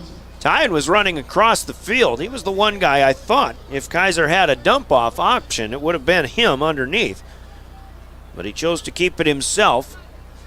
Kaiser with a good slide after he took that shove, about a step from going out of bounds. He went right to his knees and slid into second base, safe. 2nd and 5, keeper, hole opens up, 10-5, touchdown, untouched. Cade Kaiser and the Governors respond right back with a 10-yard score. A 4-play, 72-yard scoring drive. That one didn't take very long. Only 48 seconds. 46 yards over the top. Kaiser to Stalley. Cade Kaiser again. As soon as he keeps this one, the Governors did a great job opening up the hole. I don't know if I could have run through it, but I bet you could. You're younger than me. Ryan Berry trying for number 4. It is up. It is good, and the Governors get the response, and they'll up their lead to 28-6. Still with 1:15 left, the Arrows have another chance here in the first half. When we come back after this 30-second break, you're listening to the Governors on River 92.7, to the Arrows on KWAT. Allied Plumbing and Heating is your contact for business, farm, commercial, and residential plumbing needs located in Pierre. No job is too big or small for Allied. Put our over 50 years of experience to work for you. At Allied Plumbing and Heating, the only surprise we want for our customers is how fast they get the job done. That's why we offer free estimates on every single service, no hidden charges. Give them a call today at Allied Plumbing and Heating. Remember, you can rely on your allies. For over 70 years. Welcome back to the Oahe Federal Credit Union Press Box. Oahe Federal Credit Union, where people are worth more than money. 72 yards in 4 plays in only 48 seconds. Again, Kaiser to Stalley for 46 yards, getting a big chunk of that. But Cade Kaiser gets a 10-yard scoring run to put Pierre up 28-6. Bria Sargent to kick. Cole Hansen comes up, takes it at the 35. He'll bounce it out to the far side, and he's got some room to run to the 40, and then to the far sideline ahead of the 45. And he'll run it out of bounds. Watertown with 1:06 to go here, starting in good field position right near midfield. They'll put him at the 47. Keenan Scott helping to run him out. Actually, they'll spot him at the 48-yard line. Now, Watertown did use 1 timeout in the first half, so they've got 2 at their disposal yet. And if you're going to expect to run the football here and try to get Hudson still going in open space, which they do on first down, they may have to start using them or at least be very careful in how they play the clock game here. Into Pierre territory goes Hudson, down to the 46, just shy of the 45. A gain of 6, we'll call it 7. Let's give them the 45 and a gain of 7 more. You can't believe that they're content with going into half like this, and especially giving Pierre the ball back. And now it looks like they're, well, not necessarily huddling, but it's taking a while to get players in from the side. Clock's all the way down to 30 seconds here. 3 receivers left. See a throw here for Hemrick. He will dump it to Pitkin. He's got it at the 35. The Governors playing back. Stoser will run him out of bounds inside the 30 at the 28-yard line. Pickup of 17 here.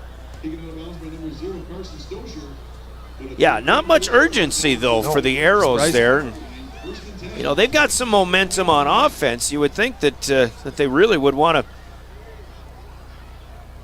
try to get something back in a hurry. Don't know what they've done in the 2-minute drill so far this year.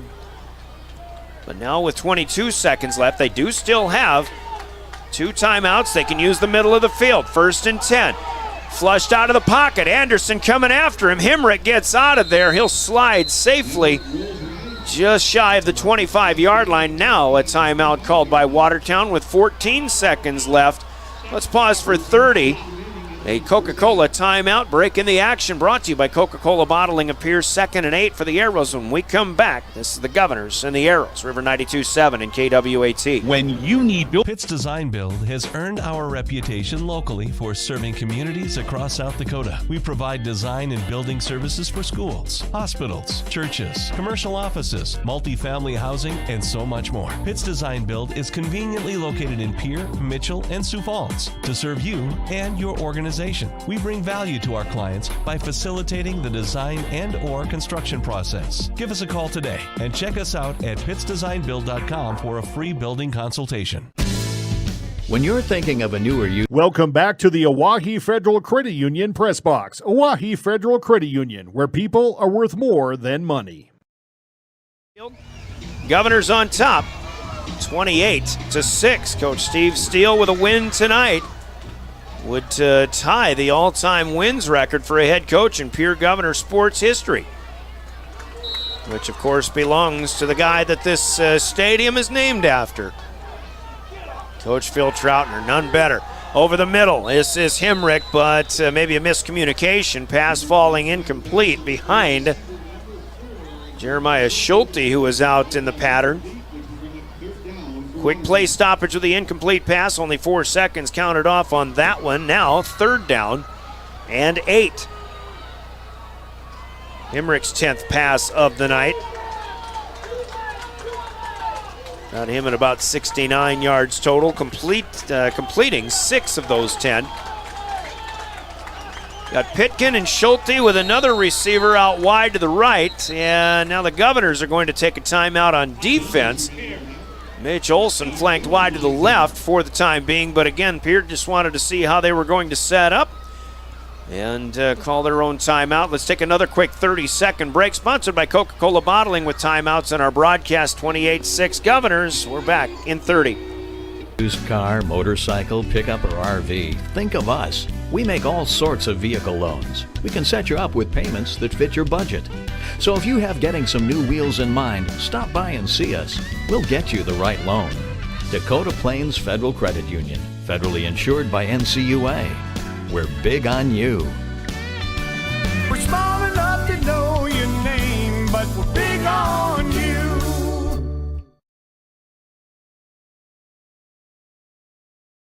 Scott Darno with Lee Real Estate Inc. Welcome back to the Oahe Federal Credit Union Press Box. Oahe Federal Credit Union, where people are worth more than money. Trayton Himrick in the shotgun. Receiver slips and falls. That might have been his man, Cohen Kranz, as he throws just in front of him. One thing about fields, Coach JW, these are the parts of the fields where there's just so much more traffic, it seems. Obviously in the middle of the field, but right there around the 20, 15, 25-yard line, it's tough to get your footing on a wet night. Yeah, there's a lot of stuff going on there within the 20-yard lines, and I don't know, just a lot of miscommunication in the last couple of plays for Watertown they've been going through, and just not sure if guys are not, being able to make their cuts or if they're just a little off on him. Yeah, Kranz couldn't make his cut that time. Now 4th down and 8. A sack avoided by Himrick, but he'll throw it away as the clock runs out here to finish our first half of play. On the Gales Gas Service scoreboard, Watertown will come up empty on that drive, but they do have 1 on the board. And the Pierre Governors with 4 touchdowns and 4 PATs. On the Gales Gas Service scoreboard, it's Pierre 28, Watertown 6 here at the half. Scoreboard brought to you by Gales Gas Service in Pierre. We take a 3-minute timeout, and we're back. We'll get into the halftime update, and that's sponsored by Wealth Partners, Ameriprise Financial. You'll find them in the Capitol Creek Center Plaza on East Sioux Avenue in Pierre. 28-6 Govs at the break. This is Pierre Governor Football, your official voice of the Govs, River 92.7, and also with the Watertown Arrows on KWAT. We're also on drgnews.com. Pierre is ready to help you find your dream home. There are 10 things you need to do to buy or sell your home. Number 1, call him at 605-220-2676, and he'll handle the other 9. As your resident realtor on a bike, he will make buying or selling your home feel like a walk in the park, not an Ironman triathlon. Find him on Facebook or email scott@LeeRealEstatePierre.com. Lee Real Estate and Scott are proud sponsors of Central South Dakota Youth Sports and Events broadcast on Live Ticket TV. Olson Plumbing in Pierre provides complete plumbing and drain cleaning services to commercial and residential customers. Olson Plumbing understands how the simple things in life are often the things we can't live without, and running water is the top of the list. Olson Plumbing offers 24/7 emergency services, and they can be at your location in under an hour in most cases. If you need help with your plumbing system, call Olson Plumbing 605-224-6436. Graham Tire of Pierre is your premier hometown shop, specializing in tires to fit vehicles, from ATVs to large farm equipment and everything in between. At your tire store next door, you can find a plethora of brand name tires that range from 4 to 10 ply and much more. Our highly skilled technicians can handle brakes, heating, and air conditioning. Call us today at 224-8643 or visit us at grahamtire.com. Graham Tire is a proud sponsor of Pierre and surrounding communities' local activities. The innocence of youth. Is there anything any better?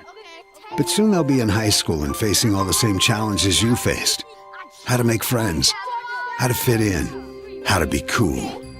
We want our children to have everything they'll need to live fulfilling and productive lives.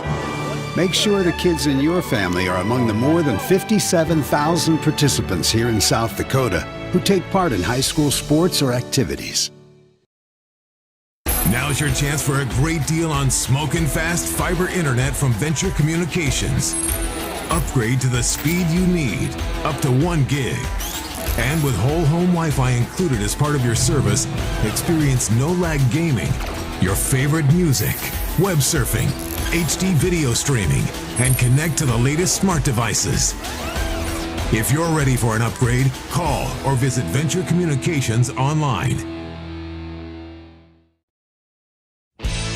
At Jan Bussey Ford & Highmore, they've been building partnerships for life by treating customers right, offering a low-pressure sales process, no haggling over price, passing low overhead savings on, and providing a Ford-certified service department fixing it right the very first time. If you're looking for a new Ford, a quality pre-owned vehicle, a new or used ATV, or a trailer, stop by Jan Bussey Ford & Highmore and experience the difference. Jan Bussey Ford, building partnerships for life.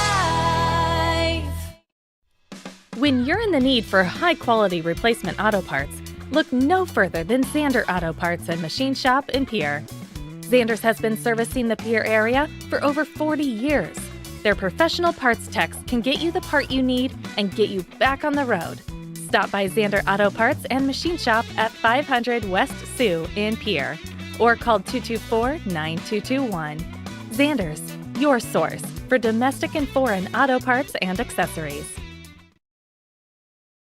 Stay in a beautiful Black Hills vacation home, the Summit on Dancing Sky near Leeds, South Dakota, in the popular Powder House Pass development. It's a modern rustic design with over 5,000 square feet, 6 bedrooms, and 5 baths for you to enjoy. You'll get gorgeous views of the Terry Peak Mountain Range. There's a community pool to enjoy, and you're close to all the attractions like Deadwood, Sturgis, Spearfish, and a whole lot more. The Summit on Dancing Sky. Visit them at DancingSky.com.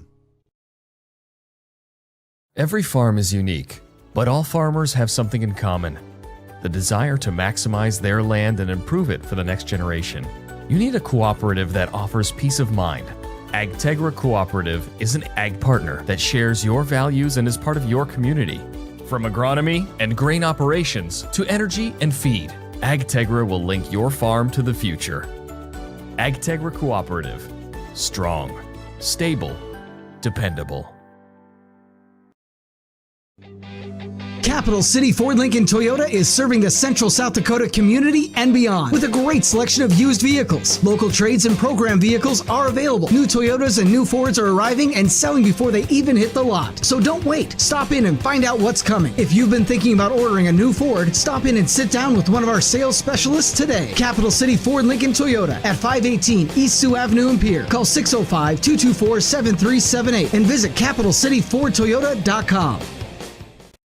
At Ringneck Energy, their mission is to produce renewable energy that adds value to grain and livestock production, enhances the income of their investor partners, and provide a safe, rewarding work environment. Located at 901 Redwood Avenue in Oneida, South Dakota. Call 605-945-6900 or check ringneckenergy.com. A proud supporter of local schools and wishes all students the best of luck in all their activities during the school year, creating economic opportunities in our community. When you expect more, you expect more. When you expect more, Dakota Prairie Bank, providing great service right from the start. It's our promise to you that sets us apart. With every handshake and a smile, we go that extra mile. When you expect more, you expect more. When you expect more, Dakota Prairie Bank. Dimmick Cheese has been making handmade artisan cheese for over 90 years and has over 25 flavors of cheese. Stop by the store for sampling of all the cheeses. The store also offers several South Dakota-made products. And at the store, find Remedy Brewing on tap. Dimmick Cheese offers gift boxes, and fundraisers are available. To find out more, go to the website, dimmickdairy.com, or call 605-928-3833. And don't forget to check your local grocery store for their premium cheeses and cheese spreads. Dimmick Cheese. What if we said a bank isn't a place to lock up money? It's a place to set it free. What if the point of banking wasn't to bank at all, but to put your ideas to work? What if your bank asked, what if, a little more? Well, what if we told you we do? We're American Bank and Trust, where what if meets why not? If you're ready to change what you get out of banking, start a relationship with us. What if you made the move today? Fall is going to be here next week, and it's time to start preparing. Make sure all your vehicles are ready to go, especially if you happen to be traveling. This week at Grosenberg Implement, get 8% off all booster cables. Make sure you have a pair for your tractor, truck, car, and John Deere Gator, just in case you need it.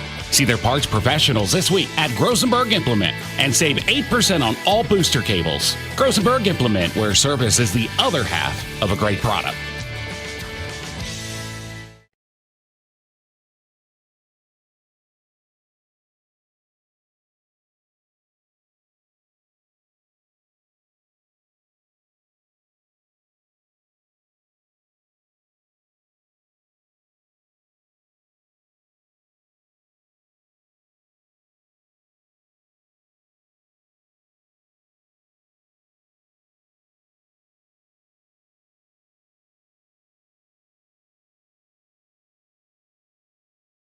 Titan Machinery is your go-to Case IH agricultural equipment dealer. Your Highmore, Miller, and Pierre locations have a large selection of new and used ag equipment with access to one of the largest parts and whole goods inventories in the country.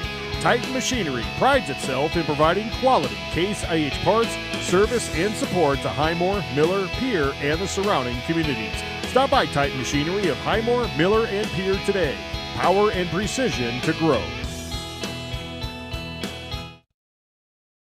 Even empty backfield, out of the gun, setting in the pocket, firing for the end zone. Williams, touchdown!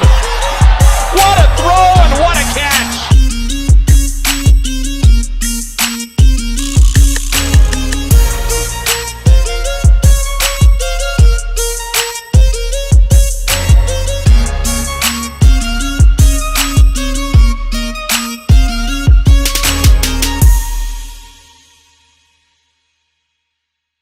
keep an empty vacuum. The Fieldhouse in Pierre is your premier spot to watch all the sports from your local Govs and Lady Govs, as well as Buffs and Lady Buffs, all the way up to your favorite big league teams. Kick back and relax with a pizza, nachos, burgers, or one of our air-fried appetizers. Wash down the food with your pick from our array of premium beverages. Between the action, be sure to check out the unique and plentiful memorabilia throughout the building. We can't wait for you to come in and watch the games with us broadcast on liveticket.tv. The Fieldhouse in Pierre. The Corner Station Convenience Store and the Crossing Pub are both conveniently located on Pleasant Drive in Pierre, South Dakota. At the Corner Station, grab your favorite hot and cold beverages and snacks while filling your vehicle up with Cenex brand gasoline. The Corner Station also features a super tunnel car wash to keep your vehicle sparkling clean. At the Crossing, grab a cold beverage and check out their selection of appetizers while watching the Stanley County Buffaloes and Pierre Governors live on their big screen televisions. Best of luck to all area students from the Corner Station and the Crossing. DRG Media Group Sports is the official voice of the Pierre Governors. Keenholz wants to run again, and he's got room. 40, 30, foot race to the 10, 5, and a touchdown. Pierre will come back and set up Avery Kaiser on the outside left through the block, and that's down. The official voice of the Pierre Governors, River 92.7, and also at the River 92.7 page of the DRG News app, brought to you by Golden Buffalo and DRGnews.com. Riverview RV Park overlooks Lake Sharp on the Missouri River. They have all the amenities from full hookups, laundry, showers, dog park, play area, and free Wi-Fi. There's no need to drive across the country. When here in central South Dakota, you can find some of the best fishing and the most spectacular sunrises and sunsets. Call us today at 605-280-6266 or reserve your next camping spot online at briggsrvpark.com. Make Riverview RV Park your home away from home experience. John Hoffman Electric is your neighborhood electrical service contractor, and so much more. No job is too big or too small for our team of professionals. We pride ourselves on keeping up with new technologies, such as Aerial, an augmented reality visual tool used to customize and experience a finished space before breaking ground. So whether you're building new or renovating a home, farm, or commercial space, let John Hoffman Electric light the way. John Hoffman is a proud sponsor of all local activities broadcast on Live Ticket TV.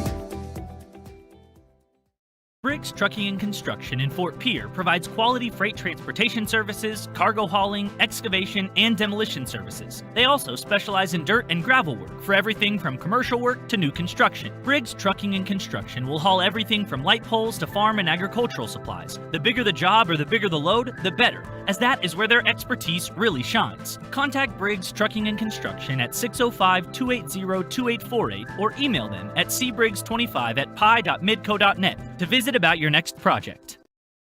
Your first car. It might not have been perfect, but that didn't matter. You loved it because you worked hard for it. You took care of it, and it took care of you, your friends, and maybe that someone special.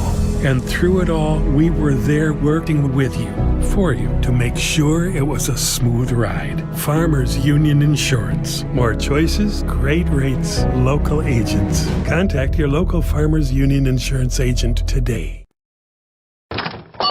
Wow, Bill, you're walking so much better. What did you do? Well, I got so tired of the pain and nearly fell. And one of my friends recommended physical therapy at Winter Physical Therapy. And you know what? My back also stopped hurting. Huh. So how did you get started? My doctor wrote me a referral, but that's not always needed. Turns out you always have a choice where you want to go. So why did you choose Winter Physical Therapy? I love to support our locally owned small businesses, and quite frankly, they give great personalized care. Winter Physical Therapy. Exceptional care. For over 130 years, Bank West has earned long-term customer relationships by continually adapting to current customer needs while never losing touch with its South Dakota roots. With all our branches and our corporate offices firmly rooted in South Dakota, you can count on Bank West for solutions and service backed by hometown values. We've been there and we'll be there. Bank West. Convenient, connected, committed. Learn more at bankwest-sd.bank. Member FDIC. At Wilbur Ellis, our forward-thinking approach to crop protection, nutrition, and seed development combines years of service and expertise to the latest technology wherever you are, whatever your needs. We offer seed sales, providing Integra, DeKalb, and NK seed, fertilizer and chemical application, which includes ground and air spray, and more.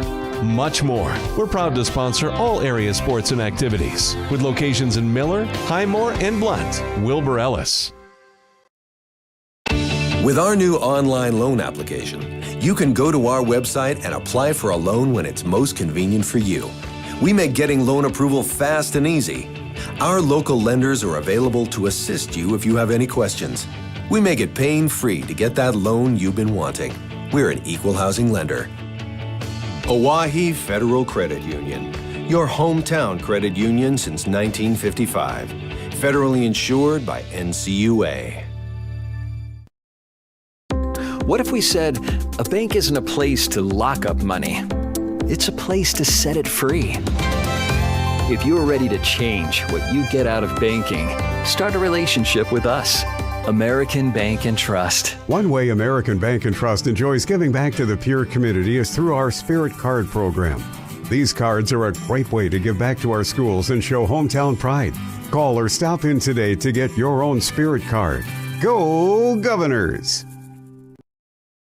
Welcome back to the Oahe Federal Credit Union Press Box. Oahe Federal Credit Union, where people are worth more than money.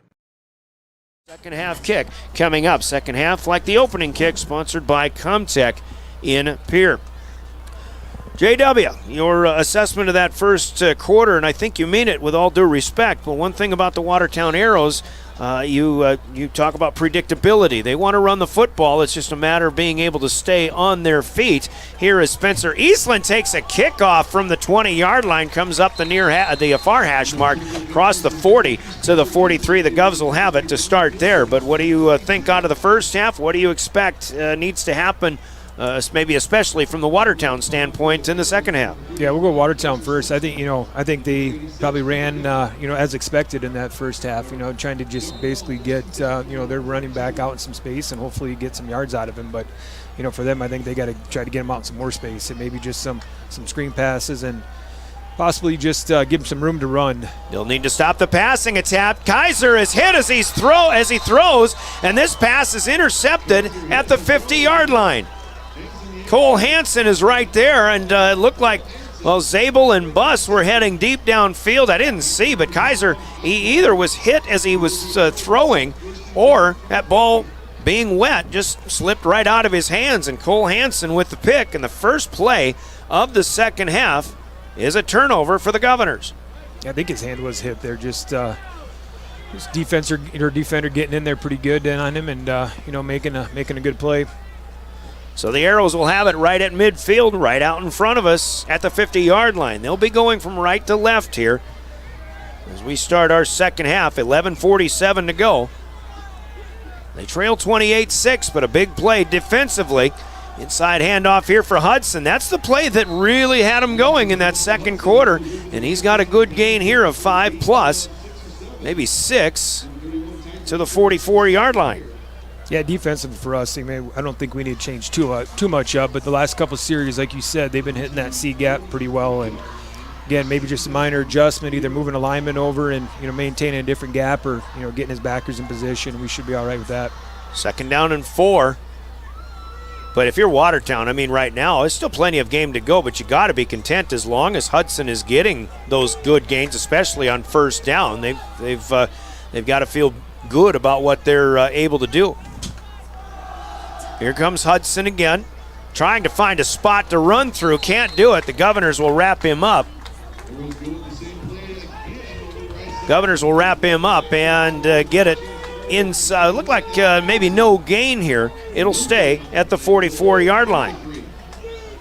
So a rare stoppage. And I don't know, maybe a half a yard here. 10.5 minutes to play in the third quarter. Watertown shifting receivers around to get reset. Mitch Olson, we haven't heard from him much. He's flanked to the near side. Offset eye to the left. Here comes Vlasman out of the backfield. Rather Wenches. He's got the pass. Caught. 40. 30. Stays on his feet. 10. 5. Touchdown. Missed tackles. Maybe more or less just shoving attempts by the Governors on defense. And Spencer Wenches, just a little pass out of the backfield, turns it in to a 44-yard touchdown. And Watertown strikes early here in the second half. Yeah, that pass play we seen earlier for 2 or 3 times there, they were getting some pretty good gains out of. And, again, our outside backers not coming over with him at all and just giving him some room to run and not making good tackles at all. That is not what the Governors expected defensively. They'll line up to go for 2 on a second attempt. That coming with 10:09 to play here in the third quarter. It's Hudson, right side, gets through for 2. And Watertown tacks on an 8 spot here early in the third quarter. 28-6 halftime score turns 28-14. The Arrows will kick when we come back after this 30-second timeout. Listening to the Governors on River 92.7 and the Watertown Arrows on KWAT. Our first car. It might not have been perfect, but that didn't matter. You loved it because you worked hard for it. You took care of it, and it took care of you, your friends, and maybe that someone special. And through it all, we were there working with you, for you, to make sure it was a smooth ride. Farmers Union Insurance. More choices, great rates, local agents. Contact your local Farmers Union Insurance agent today. Welcome back to the Oahe Federal Credit Union Press Box. Oahe Federal Credit Union, where people are worth more than money.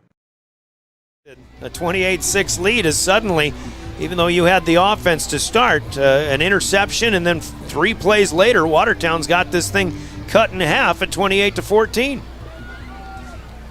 Arrows will kick. We do have a light rain falling again here now. Sparks is going to angle this one. The Governors muff it, but it'll go out of bounds on the near side ahead of the 40-yard line. E.J. Bucci with the opportunity. Here we'll have it 1st and 10 from their own 41. Yeah, now we're probably going to see a little bit of a transition from Coach Still, I would imagine, with the rain coming down. I actually probably expected it more in the second half anyway. Just getting the ball on the ground, keeping it on the ground, and just seeing what we can do. Well, so far, all the ground offense for the Governors has pretty much been out of their quarterback. Cade Kaiser, 55 yards on 7 carries. The Governors with just 9 other yards aside from Kaiser in that first half. Kaiser is keeping it here, so he'll try to grind some yards out. Number 4, Jeremiah Schulte, gets the stop. Decent gain on first down ahead of the 45. Let's put it to the 48. Yeah, that's a gain of 7. It'll be 2nd down and 3. Down marker was slow to get to the spot, and I was thinking it looked like more like 2nd and 5, but not the case here. Governors on the near hash mark. Kaiser will take the snap, pitch out, right side. This is Mosier with a flag thrown from the umpire. Governors probably going to be guilty of a hold as Caden Decker runs Mosier out of bounds. Again on the near side, running the short side of the field. So we saw holding penalties on the part of the Governors early in that first half when they were really trying to run. They were doing more throwing later on, and the pass blocking turned out to be a little bit better. Well, that's kind of one too. It's not even in the direction of the play, and you're just all you got to do on that edge is just a little bump or something, just slowing him down and make sure he can't get out there. But really no need to be holding on that side.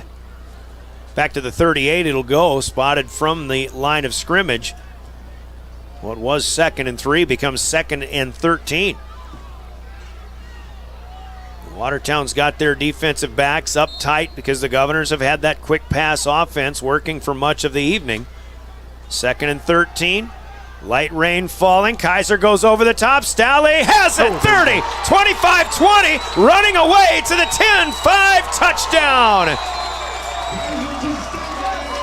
They got to Stalley finally at in the end of the second quarter to set up the final touchdown of the first half. They get Stalley again, this time from 62 yards. And George Stalley does it again. Kaiser delivering his 3rd touchdown pass of the night. So Watertown scored. They got a 2-point conversion. And just like the first time they scored tonight, the Governors respond right back with a quick strike drive. Barrick will kick for the 5th time. Kick is up, and it is good. Sounded like a quick whistle there, but Ryan Berry 5 for 5 despite the wet conditions. And the Governors lead 35-14. 9:16 to play. We're in the 3rd. We're back in 30 seconds. You're listening to Pierre Governor Football on River 92.7 and the Watertown Arrows on KWAT. Best Western Ramkota Hotel in Rapid City supports all South Dakota student athletes and their families. They are conveniently located off Interstate 90, close to downtown and minutes from the beautiful Black Hills. The Ramkota offers sports and family-friendly rates. Guests can relax for free in the indoor water park. They have 36,000 square feet of banquet and meeting space, and the award-winning Minerva's Restaurant and Bar is located on site. Best Western Ramkota welcomes everyone to beautiful Rapid City, South Dakota. We all want to be happy, but sometimes that doesn't feel possible. But if you have hope, you have everything. Rising Hope Counseling provides high-quality mental health services with locations across South Dakota. Additionally, by providing telehealth, we ensure South Dakota's rural residents have access to high-quality mental health services. Our team lives and works in your communities, and we understand the unique challenges we face. Schedule an appointment by phone or online today. Rising Hope Counseling, offering hope, healing, and change. Welcome back to the Oahe Federal Credit Union Press Box. Oahe Federal Credit Union, where people are worth more than money. Pass game. Well, when they play them up, the Governors go over the top, and they got it to work this time. Yeah, and I was actually impressed too, just based on the rain that was coming down that we were passing, and I think they were probably thinking the same thing and trying to keep things a little bit short. Thinking we're going to run the ball a little bit more, and Cade Kaiser doing what Cade Kaiser does. And his throws have been tight spirals, even with the wet conditions all night long. Squibber here from the Governors kicking off. The Arrows will cover it up with Cooper Ketwig, a sophomore, falling on it at the Watertown 45-yard line. So with 9:14 to go, it's been an interesting night to say the least. Now that light drizzle that was falling doesn't appear to be quite so prevalent. But it'll be up to the Arrows to try to respond once again. They had a 44-yard touchdown on just a fullback catch and run. This play isn't going to happen. We've got a penalty. And a false start called on Watertown. That is their 5th penalty of the night. They've all been to the 5-yard variety, but it seems like the first 4 were all in about the first 5 or 6 minutes of this game. So they played pretty cleanly since. But now in the first play of this possession, they will be marked back 5 yards. Still early, 3rd quarter, 35-14. Seems strange to me how dark it is, and we're just early in the second half now. Trayton Hemrick, the quarterback. He'll hand off. Juven Hudson coming short side, left side, and Trey Lewis will get him from behind and wrestle him out of bounds. Lewis looked like he had a chance to horse collar him, but he did everything he could not to do that. Makes a clean tackle. Hudson will advance 3 yards to the 43. Juven Hudson, this is his 3rd year really as a starting running back, and it is nothing for him, I don't believe, to run 30 times in a game. He is a workhorse. I hope this young man's got good things ahead of him. They'll play act this time. Hemrick over the middle. This one floats over the top of Mitch Olson, and I think that ball might have just come out a little too loosely out of the hand of Trayton Hemrick. If he maybe goes on more of a line drive throw, maybe he gets Mitch Olson with Carson Stoser covering. First target for Olson tonight, but it's an incomplete pass, and it'll be 3rd and 12 for Watertown. There's that play action pass that Coach Steele was talking about. I mean, obviously when you're focused on one guy and one guy only, and again their ground game, those corners, it's kind of a boring job out there for the most part, but they got to stay in tune with what they're doing as well. 3rd and 12, Watertown on their own 43-yard line. As of right now, not really 4-down territory, but if they get about half of it here, I wouldn't be surprised if they do go for it. Olsen in motion to the near side. Himrick steps up away from the rush, throws near side into Pierre territory. Pass is caught. It is Olsen, and it's short of a first down by 2, maybe 3 yards. Olsen stays in bounds, so they'll keep the clock running. Spot it at the Pierre 48, but it'll be 4th and about 2 as that rain comes softly straight down again. Going to go 9 yards on this completion, first of the night for Mitch Olsen. And Watertown is punting. In fact, nope. This is Wenches. He wants to run for it, and Lucas Chamberlain trips him up. They fake the punt. Just a straight attempt for a would-be fullback turned punter. Spencer Wenches tried to get to the outside right, and Lucas Chamberlain stops him for a big loss. Yeah, we just go back to that predictability again. You know, in first quarter, they don't, they're not punting on the 50-yard line. You know, now you're down by, 3 scores again. It's kind of almost, kind of questioning what they're trying to do by punting. You know, again, I guarantee that defense of Pierre, had something sniffed out there as well. So it's a 3-yard loss for Wenches, and the Governors will take over on downs as the rain is coming down heavily right now at Hollister Field. First pass on first down. Out to the near side, Brock Mosier hauls it in, tries to turn it upfield. He'll be dropped at the 39. Just under 8 minutes to play here in the third quarter. You got to respect, our receivers and our running backs trying to get those extra yards, but you kind of hold your breath a little bit with the, the slippery or how slippery the ball is, and just again, sometimes those couple extra yards could possibly jar that loose, and hopefully don't lose that ball on something like that. 2nd and 4 over the middle, looking for Cooper Terwilliger. And this pass is broken up by Spencer Wenches down inside the 15-yard line. I tell you what, folks, as heavily as it was raining at about 5:30 tonight, delaying this game. Of course, we had lightning back then, but it is really coming down right now. The nice thing is it's coming straight down. There isn't much of a wind. Let's keep it that way. But boy, the crowd has been sent for cover if they don't have umbrellas. 3rd and 4 now. 7:35 in the third. Low snap. Kaiser gets a hand on it. He'll dump it off. Jet Zabel underneath. Eludes one man. Gets around another. First down. 35 to the 30 to the 25. And out of bounds out on the far side. So first down for the Governors and a really nice play. You don't see a lot of those underneath routes run by the Govs, but they certainly, with guys like Jet Zabel, are capable. Official timeout here. Now they've got to try to keep the ball as dry as they can. Zabel catches his 6th pass of the night. Now 13 shy of Jack Merkwan's all-time record of 123 receptions in a Governor uniform. Another quick snap, another quick pass. Zabel has number 7. Makes his move after a block. To the 25 to the 20. Still tough to bring down. The 215-pounder inside the 15, down around the 11-yard line. It took 4 or 5, maybe more, Watertown arrows to get him down. Who had that first block out there? It was George Stolley, as Zabel makes a patient run. They'll spot him at the 12. That's 13 more for Jet Zabel. 27 on the last 2 plays. Rain lightening up a little bit. Ball on the near hash mark. The Governors in the red zone. Moving from left to right. 6:45 to go in the third, leading 28-14. Kaiser is tripped up, but a flag will be thrown by 2 different officials here.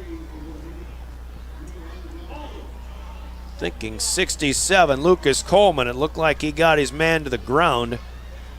That and then Kaiser ran right in behind Lucas Coleman. But Watertown, somebody, maybe a linebacker, got a nice trip-up tackle. They didn't need it. The holding penalty will mark the Governors back 10 yards here. And now 6 penalties for Pierre. 4 of them have been holds. And they'll be marked back here to the 22-yard line. Still first down, but it's goal to go from the 20. I should say first and 20 from the 22. Kaiser tosses off his back foot. Zabel has it. Touchdown. Jet Zabel got behind the defender, Austin Johnson. Kaiser may have found him a little bit late. He gets hit as he throws off his back foot, but the floater is good from 22 yards out, and Pierre scores touchdown number 6. That is the third time Kaiser and Zabel have hooked up, as Ryan Berry will line up for one more. JW, the coach, is in the room next to us. We could hear him. He got him. Throw it. And Kaiser just didn't see him right away, but he does see him just in time for a 22-yard touchdown. Here comes Berry's kick. It is up, and it is good. And the Governors expand their lead to 4 touchdowns. It's 42-14 with 6:27 to play. Still in the third quarter. Let's pause for 30 seconds. Pierre kicks. When we come back with more Pierre Governor and Watertown Aero football on River 92.7 and KWAT. Now's your chance for a great deal on smoking fast fiber internet from Venture Communications. Upgrade to the speed you need, up to 1 gig. And with whole home Wi-Fi included as part of your service, experience no-lag gaming, your favorite music, web surfing, HD video streaming, and connect to the latest smart devices. If you're ready for an upgrade, call or visit Venture Communications online. Welcome back to the Oahe Federal Credit Union Press Box. Oahe Federal Credit Union, where people are worth more than money. And 3, Lucas Chamberlain trips up Spencer Wenches. The Governors get it on a short field. They go 5 plays, 45 yards in a minute 36. Cade Kaiser for the third time through the air to Jet Zabel, a 22-yard scoring strike. Ryan Berry's PAT puts the Govs up 42-14. Now Zabel kicks. This is a squibber on the ground through the legs of Owen Sparks. Now Hudson with a chance to return, but he had to bobble it and pick it up, and the Governors will stop Hudson at the 25-yard line. Watertown will have a long field to play on here. Go back to that last touchdown pass. I mean, I was probably more impressed with Kaiser just staying in the pocket, had a guy in his face, and just stepping into that throw. Probably didn't come out quite like he wanted it to, but obviously had a wide open Zabel there to make a good catch on and obviously score. So the Arrows now trailing 42-14. Set up shop at their own 25-yard line. Should probably announce congratulations to our homecoming king and queen, Matthew Coverdale, Governor footballer, injured though, and Elise Christofferson, Governor volleyballer, are the homecoming royalty here for the Governors. First down in Watertown with a false start. And what actually happened here was it looked like the left, maybe Austin Johnson on the tight end on the left side, he was looking back to his quarterback, and then the ball was snapped and he wasn't set. Yeah, for some reason picking his hand up, and I don't know if they're trying to do an audible at the at the line or so on, but he's picking his hand up and looking back, and quarterback's just getting the snap off too quick. So it's 1st and 15 to start this drive for the Arrows. Olsen split wide to the left. He's the only receiver out wide. Stays in the backfield. Juven Hudson, who turns the corner up across right tackle, and he's got positive yards back to the original line of scrimmage at the 25. In fact, they'll maybe give him an extra yard. Let's call this 2nd and 9 and a pickup of 6 for Hudson, his 20th carry of the night. If you're pure defense, you're up 4 scores here. You're kind of okay with this happening. They've contained him pretty well here, and obviously in the first 3 quarters. So, I'm just, give up 5 yards, that whole bend, don't break kind of mentality. There's been a lot of that this year for Pierre defensively. As it turns out, Hudson's alone in the backfield this time behind Hemrick under center.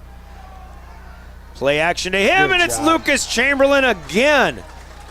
An ankle pick by Lucas Chamberlain. He got Spencer Wenches on that fake punt. He gets Trayton Hemrick here on the 5th quarterback sack of the night by the Governor defenders. 5 yards to the negative this time. In fact, 6. It's back to the 20 again. Now 3rd and 15 again. 5 minutes to go. Still in the 3rd. It was 28-6 Governors at halftime. Watertown picked off a Cade Kaiser pass, promptly went and scored on a 44-yard touchdown from Hemrick to Wenches. But the Governors have responded with 2 quick strikes since. And they lead 42-14, 3rd and 15. Quick pass out far side. The wide receiver screen looking for some blockers. Not sure who got that pass. That's Pitkin, Marcus Pitkin. Moving up ahead of the 25 to the 27 will give him 7 yards. But it'll be a punting situation for Watertown. Kind of a nice rain. If this were snowflakes, it'd be beautiful.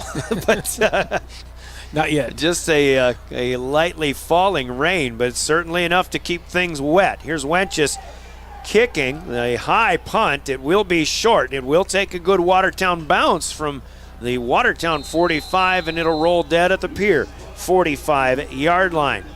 Just 28 yards on that punt. The Governors will take over with a 42-14 lead. Pierre Governor football brought to you on your official voice of the Governors, in part by Pierre Sports Marketing Partners, who include All Around Graphics, American Bank and Trust, Comtech, Floss Dentistry, Guadalajara Mexican Restaurant, First Dakota National Bank, Kathy Sonnenschein Properties, and Anderson Rumsa Dental in Pierre, your Pierre Sports Marketing Partners. 4:27 left in the 3rd. The Governors set up shop. Kaiser wants to go to the air again, but he'll tuck and run. Up ahead of the line of scrimmage, tripped up though. And a pretty good open field tackle here by number 5, Simon Hendricks. First time we've called his name tonight. Pickup of 3 for Cade Kaiser. Governors probably are, well, we'll see. I'm sure Steve Steele, he still likes to throw the football. But I figure maybe they'll try to chew some clock as well. High percentage passes. Here's one to Mosier, who gets a good block from Buss. But another good open field tackle, this time by Peyton Bisker. Just into Watertown territory. Mosier brought down at about the 47. And a pickup of 5. Yeah, high percentage. That's the best way to say it right there. Just giving Mosier the ball somewhere in that field right now and just letting him do what he can do. Kaiser has thrown the football 26 times tonight. He was picked off on an early pass last week and was really tentative for much of the rest of the night. Watertown's whole defensive line flinches, but nobody gets into the neutral zone. On 3rd and 2 here. Clock running down to about 3:05 left in the 3rd. Kaiser will keep it himself, running short side behind Jacob Mikkinen. Off the nub, he's inside the 45, down to the 43. 42 even, a pickup of 5 more. Kaiser will move the chains. About 70 yards on 10 keeps for Cade Kaiser tonight. The Governors are getting the ground game going, but really impressive through the pass. Would you have guessed at the beginning of the night that we would have been throwing this much? Not at all. Yeah, no. Well, there's 2 schools of thought we'll try to get to. Here's a snap that stays on the ground. Kaiser picks it up. There's a flag thrown as Kaiser's feet go right out from under him back at the 50-yard line. He will be dropped. It'll be a quarterback sack, essentially. Check the flag, but it's probably going to be a hold, and I would imagine Watertown declines this. They're going to get plenty big of a loss because of first of all, a bad snap. And then with Cade Kaiser's feet going out from under him. Holding on the Govs, declined. Result of the play puts Pierre back to their own 47-yard line. So, the Governors run the football very well against Yankton last week. You kind of expected them to run tonight, especially with a wet field. But then again, Watertown is susceptible to the pass. Yep. And I think that is exactly what Coach Steve Steele has really been trying to focus on for much of the night. That's an 11-yard loss for the Govs, by the way. Second down and long. They're going long, and this pass overthrown. Tie and bus, in fact, running into Bisker, I believe it is, on the far side. And it'll be third down and a Hughes County mile. Yeah, and I wasn't even, thinking of it that way, and you're exactly right. I was just thinking more about just the rain and the wetness and not being able to even get the passes off with just the, how slippery the ball is going to be, but it doesn't look like it's affect Kaiser at all when he's throwing. Well, he's got the good enough size hand, I think, without, to be able to grip the football when it's constantly wet. Low snap again. Third down and 21. Staley's got it at the 25. Or did he drop it? No, he loses it on the way down. Staley had his back to us up here. Watertown again was right there. Peyton Bisker. Well, this is number 4, Schulte, in coverage.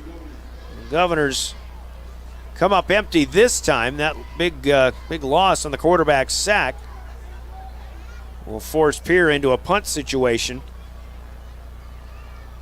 What'll be their third punt of the night. Zabel, and this snap comes to him on a couple of hops, but Jet gets a big boot on it. Sparts is down there. He'll just let it go, and it's inside the 10 all the way down to the 6-yard line. A 47-yard punt for Jet Zabel, and Watertown will have it from there. Governor Sports, it's upcoming. Our next football broadcast has the Governors hosting Brandon Valley next Friday night. And they've got a home match up against Huron, and then they go to T on October 13th with a home match against Douglas to close out the regular season. That's what's left. Arrows will go to Aberdeen to meet up with the Golden Eagles next Friday night. And they've got a home match against Mitchell. They'll go to Spearfish and T for their last 2 games of the season. 3 volleyball matches coming up next week as well here on River 92.7. Maybe even, I think we've even got some soccer on tap. Here's Hudson bouncing out as he runs patiently, finds a hole, and then I think the Governors covered it up, but he bounced it out again, and Juven Hudson will get the Arrows out from the shadow of their own goalpost. Some breathing room here out to the 15-yard line, pickup of 9. You don't see Sarda miss too many tackles, and he was first on him with about maybe a 1-yard gain and just could not wrap up on him at all. And for a guy who's run now 21 times, still showing the strength in the lower body, he gets through the line again here. And it's a first down pickup. Sarda finally gets him here, but not until a 7-yard gain up to the 22. 1:15, we're still in the third, 42-14. The Governors outscoring Watertown 42-8 here in the third quarter. Pierre Sports marketing partners helping us out in our broadcast include Capital City Campus, Delta Dental, Maher Law Office, and Midco, serving the Pierre area. Under center is Himrick on a first down play. Here comes Juven Hudson again. He'll go right side, tries to bounce out, and he may have given up yards as he tried to get to the outside. It looked like he was maybe as far as the 25-yard line, but they'll spot him back at the 24. They'll give him 2. Second down and 8. 30 seconds to go if they keep it on the ground. Time for one more play here in the third quarter. Coming up in our post game, we'll run through what we've got coming up sports-wise. Watertown apparently going to the sideline. They do not have to run another play here in the third period. Interesting choice. Had plenty of time, but we'll go to the fourth quarter. On the Gales Gas Service scoreboard at the end of 3, it's the Pierre Governors 42 and the Watertown Arrows 14. Governors looking to stay perfect on the season. Watertown coming in 3-1, but have met their match here on the Governors' homecoming night. Scoreboard brought to you by Gales Gas Service in Pierre. We pause for 1 minute. We'll go to the fourth next. Pierre Governor Football is on your official voice of the Governors, River 92.7 and DRGnews.com. We're following the Arrows as well, 950 KWAT in Watertown.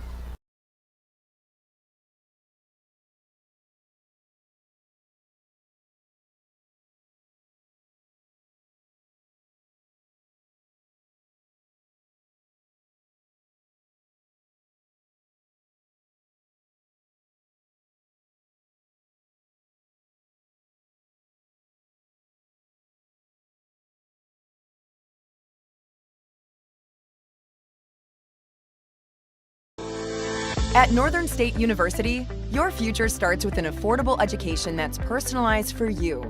Experience hands-on learning guided by world-class supportive faculty.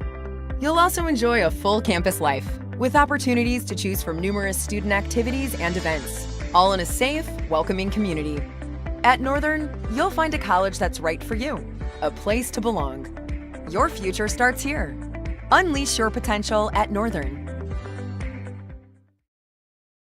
Welcome back to the Oahe Federal Credit Union Press Box. Oahe Federal Credit Union, where people are worth more than money. Going right back to their bread and butter, and Juven Hudson, who will advance to the 25, maybe the 26. It'll be a gain of another 2, but it'll be third and sizable for the Arrows. A long 6, maybe a short 7. Hudson's next carry will be his 25th of the night. Watertown still shuffling people in and out. Just underway in the fourth quarter. A significant weather system that has affected football all across South Dakota tonight, but looks like all of our games on DRG Media Group stations are getting played. The big man, Carter Ingalls, with a shuffle on the right end of the offensive line from the right tackle spot, and another motion penalty pre-snap for the Arrows.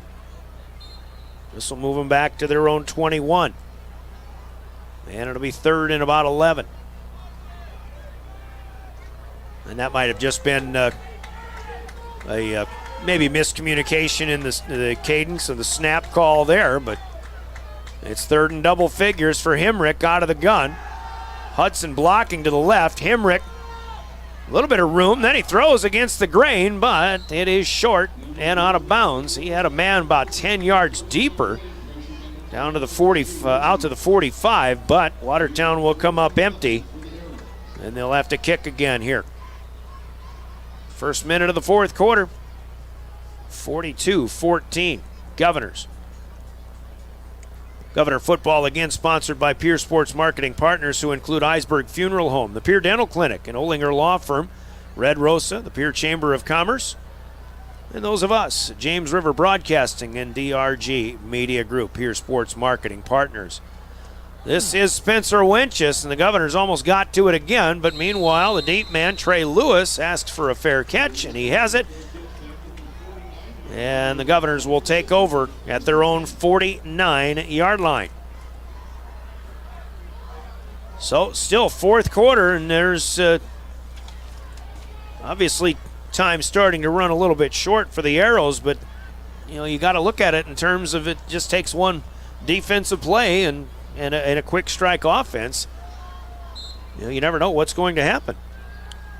No, you kind of like, not like, obviously, being from Pierre, but you mean them just open things up a little bit more than what they have, but pretty content with just running the ball right now. Pass out to Cooper Terwilliger, trying to get him in space, the freshman tight end, but he is upended and only gets back to the line of scrimmage. That's Coop's first catch of the night. But that one nets him nothing, and it'll be second down and 10. Good open field tackles. We're seeing that a lot from the Arrows here in the second half. Far hash mark for the Govs, moving right to left. Kaiser with time, throws out to the far side, almost intercepted by Owen Sparts. As he looks again for Terwilliger, or is that Keenan Scott, in fact? Scott with a couple of catches on the year, didn't have a chance to get us third, and he'll check out. Stolle flanked wide to the right, two receivers left here to our near side. Third down and 10. Kaiser going to throw again. It's not raining right now. Kaiser for Stolle, overthrown. Single coverage out there. That was Sparts again. Step for step with George Stolle, and the Governors with kind of a ho-hum, 3 and out. Never gained a yard, completing 1 out of 3 passes. For Kaiser, who has thrown the ball now 30 times tonight. He is well over 200 yards in passing yards, and he's got 3 touchdowns, all 3 to Jet Zabel.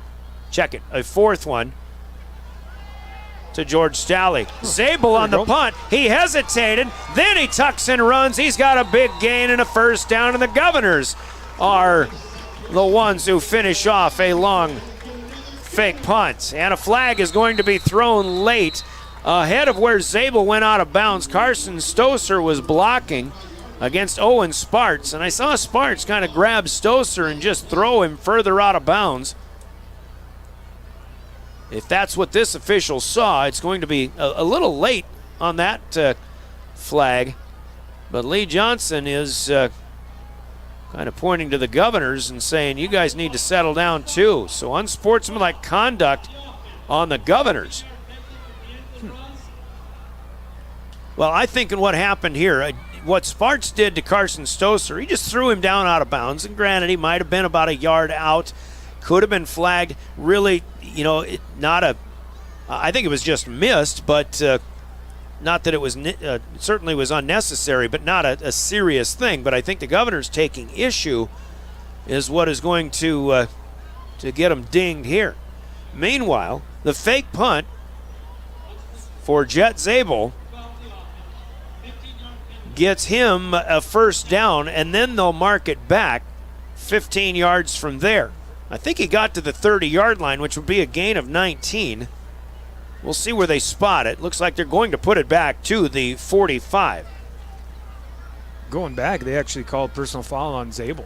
I wonder if it was because he did first down signal when he come out of bounds over here. The unsportsmanlike. Yeah, I think that might be where that came from, but I don't know if that was in kind of retaliation to what happened with Stozier. I really don't know, but that's not quite sure about that one. But well, at any rate, it is still a first down, 1st and 10 for the Governors, but they have it back at the 45-yard line. Fake punt that the Arrows could not complete earlier. Completed fine this time by Jet Zabel. Zabel, I think, was ready to punt, but he was just surveying the situation. Was able to run. Now he's got Terwilliger. It's Kaiser to Terwilliger. 20, 10, 5, pylon. Touchdown, I believe. No, they may signal him out of bounds at the 1-yard line. Cooper Terwilliger dove for the pylon. This is a tough call. Now the back judge is down there at the goal line. I think if you watch this again, there might be a reason to suspect that Terwilliger was out of bounds. If he stepped out of bounds, however, I would have expected it to be maybe back by the 2 or the 3-yard line. I mean, he was diving. Big fella dives. Yeah. He did knock over the pylon, but they'll mark him at the 1 instead of the goal line, or a yard or 2 back. So Terwilliger with his 2nd catch of the night. This one goes for 44. Govs have it 1st and goal at the 1-yard line. Here comes Brock Mosier. He has the goal line and then some. Touchdown, Governors. 48-14 with 9:52 to play. Another big play through the air for the Governors, and Kaiser hooking up with Terwilliger. Cooper is certainly a name to watch because he's just a freshman, but he's 6'5", 210, and he's essentially, I think for Pierre fans' sake, he's just the second coming or the next coming of Jet Zabel. Yeah. Here's Ryan Berry with an early firework on the other end of the field, but she's not phased. She's got her 7th out of 7 through with a PAT. 9:52 to play, 4th quarter. The clock will run continually now with the Govs up by 35. It's 49-14. When we come back in 30 seconds, you're listening to Pierre Governor Football and the Watertown Arrows. Moment when you realize your furnace is stone cold busted. We're talking a real put on every sweater you own, I can't feel my feet, penguin predicament. But fear not, there's an expert for that. Let your local heating experts at Pites Service Experts keep you warm with $50 off any furnace repair. Like it toasty? There's an expert for that. Call Pites Service Experts at 866-EXPERTS. See website for license details. Synergy's Sign Company, the area's newest sign company in Platte. We offer signage solutions for your business, from custom signs and banners to digital displays, autographics, and more. We'll help your business create a memorable impression. Synergy Sign Company. From custom signs to digital displays. Give us a call at 605-337-2686 or visit us online at synergysignco.com. Hey. Welcome back to the Oahe Federal Credit Union Press Box. Oahe Federal Credit Union, where people are worth more than money. Right there, line number 39, Jacob O'Neill for the Governors. Here sending their first string defense out there, but I do see backup quarterback Caleb Lounsbury taking some warm-up tosses on the near sideline. Meanwhile, it'll be the Arrows football at their own 43-yard line. 9:26 to go in this one. Governors comfortably in front, and again, now a 35-point mercy margin. We'll have the clock running continually for the rest of the night. Arrows still out with their first string. Himrick at quarterback will start in the gun. Juven Hudson next to him, and he'll hold it out there. Hudson will take it. He'll turn it back up the hash mark and dive to the 45 as Emmett Anderson makes the nice play. Pickup of 2 for Juven Hudson, his 25th carry of the evening. Just quick adding up, he's got 108 yards on those 25 carries. But against the Governor run defense, Gov's certainly expecting that. And 25 carries, Juven has 1 carry that went for double figures tonight in terms of number of yards. So they've done a heck of a job. Juven again, and there's Bucci coming off the left defensive end, and he will get Hudson down for a gain of nothing. Yeah, give credit to those 3 down linemen. I mean, they're allowing our backers, again, like a Bucci situation, they're coming off the edge. I mean, they've just been holding their own all night and not letting him get to that second level. To the 8-minute mark, it'll be 3rd and 8. Watertown, I tell you what, Watertown, to me, still, one of the top 4 teams in 11 AA, perhaps. I think Spearfish making some noise this year. You've got Pierre and Yankton and T area. Watertown can give some teams some fits, but the Governors have played well tonight. Now backing off in coverage is Carson Stoser. He will knock a Himrick pass down at about the 33-yard line on the Pierce side of the field. But that incomplete pass will send Watertown into punt formation again. 4th down and 8. Pierce Sports marketing partners in this broadcast include Pitts Design and Build, Wegner Auto, Stalkin Peterson, Lingle, Walti Jones LLP, and the fine men and women of the South Dakota National Guard. Governor football here tonight. Next volleyball broadcast will be Tuesday night. This is maybe the best punt of the night for Spencer Winchus. It'll be taken on a fair catch by Trey Lewis back to the 23-yard line. That's where the Governors will have it. And if they are able to keep it on the ground, perhaps they'll be able to run the clock out, setting at 6:35 right now. And even in the change of possession, the clock is running. Here up by 35. So it will be Caleb Lounsbury, the sophomore, in at quarterback. Lounsbury, 6-footer, 155 pounds listed. See who he's working with out there. He's got the second string on the offensive line at Pierce, and one of whom has to come off a little bit late. Lounsbury has made plays this year. He's going to throw right away, and his pass is picked off. Sparks saw it coming, and he will go with a pick 6 of about 27 yards. That pass maybe just a little too long, but Lounsbury had a nice delivery. It looks like that pass was intended for Lincoln Dilgis, a sophomore wide receiver. Credit to Owen Sparks, who jumps the route, and it turns into a pick 6. Watertown with a defensive touchdown. I don't know if Watertown expected Pierre to come out with their second string, but Maybe after that one defensive touchdown, they'll put their second string back in there. Give the Arrows 6. It's 49-20. Clock stops with the score at the 5:55 mark of the fourth quarter. First 2 touchdowns, they went for 2. They'll try it again here. The kickers that Watertown has are not typical kickers. Sparts and Wenches are the guys that do the punting. Coach Hordorf gave us names of Riley Fisher and Tom Foley, who did some kicking off last year as potential kickers. We haven't seen them tonight. Rolling out, looking for 2, and the pass caught at the goal line, hit hard, and the Governors stand him up. And that is Mitch Olson, who's a little bit woozy, getting up, but Pierre will hold him to 6 on the interception return by Owen Sparts. 49-20, Governors lead, 5:55, and the Arrows will kick. Clock will still be running continually. When we come back in 30 seconds, this is Pierre and Watertown football. Is it the competition that keeps bringing you back? Tyler with Summit Contracting here. Let's talk about building on your farm.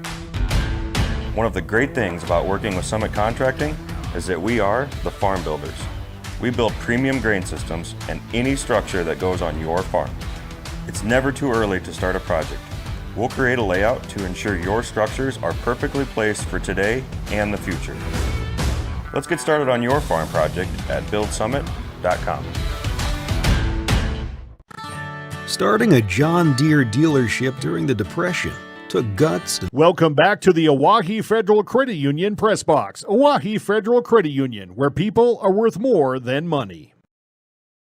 Jumps the route, returns at 33 yards for a pick 6. The 2-point conversion fails, and Watertown right now within 49-20. Kickoff gets free on the far side, but George Stolle will fall on it. Actually, number 7 perhaps, Carter Schuffelbein. He falls on it without a return, and the Governors will have it from there. So the second stringers will try it again, this time from inside their own 20-yard line. They'll call it at the 18. Caleb Lounsbury, you've seen him a little bit. What are you thinking about this guy for the future of the Governor quarterback position? I didn't mind the ball that he threw there, just a little bit on the timing, though, he's got to work on, but... Good run play here, and 23 on the run is Kia Ducheneau, 160-pound sophomore, first carry of the season. He'll pick up 6. And every time it seems like the second string has gotten in there. Pierre is sending a new cast of characters in there to run the ball or catch the ball. 2nd and 6 here. Ducheneau ready to go again, but he'll get wrapped up, thrown down, and a flag comes in from upfield. As big 73, Julio Estevez, is 265-pound senior, makes the tackle. We'll check the penalty. Clock has stopped with the penalty flag being thrown. I'm not so sure it really needed to with the 35-point timing rules. We got a face mask actually called, so Estevez had a little help on that. Play stops at the 24 for no gain for Ducheneau, but tack on 15 on the penalty by the Arrows. That is their 8th penalty, but the first one that's not of just a 5-yard variety. 1st and 10 up to the 39-yard line for Pierre. Lounsbury will wait for the back judge, Jeremy Michelson, to count down the last 5 seconds. Actually, it's just in at 10 now when he puts his hand up in the air. There's 5 and 4. And maybe a quick jump by the Watertown D-line or a linebacker, but he gets in there and makes a nice stop. Ducheneau dropped for a loss. No flag thrown. 86 it is, Cooper Ketwig. His second tackle of the night. Send it back to the 37, a loss of 1. That's the first play really for either team on the ground tonight that has been ended in a tackle for a loss. 4 minutes left, 49-20. The Governors will improve to 5-0 on the season. The Arrows will fall to 3-2. They go to Aberdeen next week. Governors will host Brandon Valley, their only AAA opponent of the season. Option pitch out. Lounsbury to Ducheneau. He'll slip one tackle, fall ahead for a gain of 2. Back up to the 39. Governors had Brandon Valley in Brandon last year, a game that they fell behind 28-7 in the first half. And they came from behind and outscored Brandon Valley. I think it was 26-7 in the second half, or 27-6 or something like that. 43-34 was the final. Caleb Lounsbury by himself on the far hash mark on 3rd and 9. Takes the snap, looking to throw, steps up, going long, but there are several Arrows down there in addition to 2 Governors on the go route. This pass is overthrown. And the Governors will have it 4th down and 9. They'll swap personnel. Cade Kaiser coming in to kick. Lounsbury checking out, but he's 0 for 2. Had the interception that turned into 6 defensive points for the Arrows on his first opportunity. Kaiser standing at his own 25. Good snap. He'll step into it. Bit of a line drive. It'll bounce ahead of the 30-yard line on the Arrow side of the field, and it'll be downed by Carson Stoser. So Watertown will have it one more time with 2:12 to play. And I think a couple of running plays ought to do it, and this one will be in the books. Stay tuned for our postgame coming up. Postgame sponsored on River 92.7 by Family Dental with offices in Pierre and Gettysburg. And for your Watertown fans on KWAT, we'll have a full postgame coming up. We'll give you the recap and the stats. We announce big plays of the game and your player of the game as well. You can perhaps put a Watertown player of the game in addition to a Pierre Governor player of the game in our postgame coming up as well. Looks like Marcus Pitkin in at quarterback now, the sophomore who's played an active game in the receiving role. Handing off to number 32, Cade Kemper, 140-pound sophomore. 4 yards up to the 35. And it'll be 2nd down and 6 for Watertown. Minute to go. I formation. And this might be Kemper again, but a head of steam through the line up across the 40 to the 45, down at the 47. And that was number 30 instead of 32. That's Malik Decker, 145-pound junior. That young man seemed to have a quick head of steam as he got to the line of scrimmage and kept right on going. About a 10-yard gain here. 1st and 10 for the Arrow. 2nd string. Last play of the game, though. 24 seconds. This is back to Kemper on the far hash mark up ahead of the 45 to the 48. And the Governor coaching staff will assume that this game is over. Watertown fans, or players and coaches not really coming off their sideline yet. That was a 4-yard pickup for Kemper, but that will be the final play of homecoming night and a winning night for the Pierre Governors. On the Gales Gas Service scoreboard, your final score, the Governors 49, the Watertown Arrows 20. And again, the Govs improved to 5-0 as Watertown slips to 3-2 on the season. Scoreboard brought to you by Gales Gas Service in Pierre. It's getting cooler a little bit all of a sudden. We are in the fall. Once it gets colder, use their budget plan and keep full service to stay warm all season long with Gales Gas Service in Pierre. We pause for 3 minutes. Our full post game from Family Dental coming up. They've got offices in Pierre and Gettysburg. As mentioned, the full recap, stats, scores, with big plays of the game from Hermanson Endodontics and your players of the game, sponsored by Cowboy Country Stores, all to come. In our Family Dental post game, you're listening to Pierre Governor football on River 92.7 and the Watertown Arrows on KWAT. The team at Family Dental in Pierre and Gettysburg are devoted to spending time with each patient to answer all questions and address any concerns that arise. Family Dental wants all their current and future patients to feel welcome and comfortable and to have the healthiest, best-looking smile possible. They can take care of all your family's dental needs with cleanings, checkups, implants, same-day crowns, and many other dental services. Dr. Ryan Jensen welcomes new patients. Family Dental in Pierre and Gettysburg, caring for all your family's dental needs.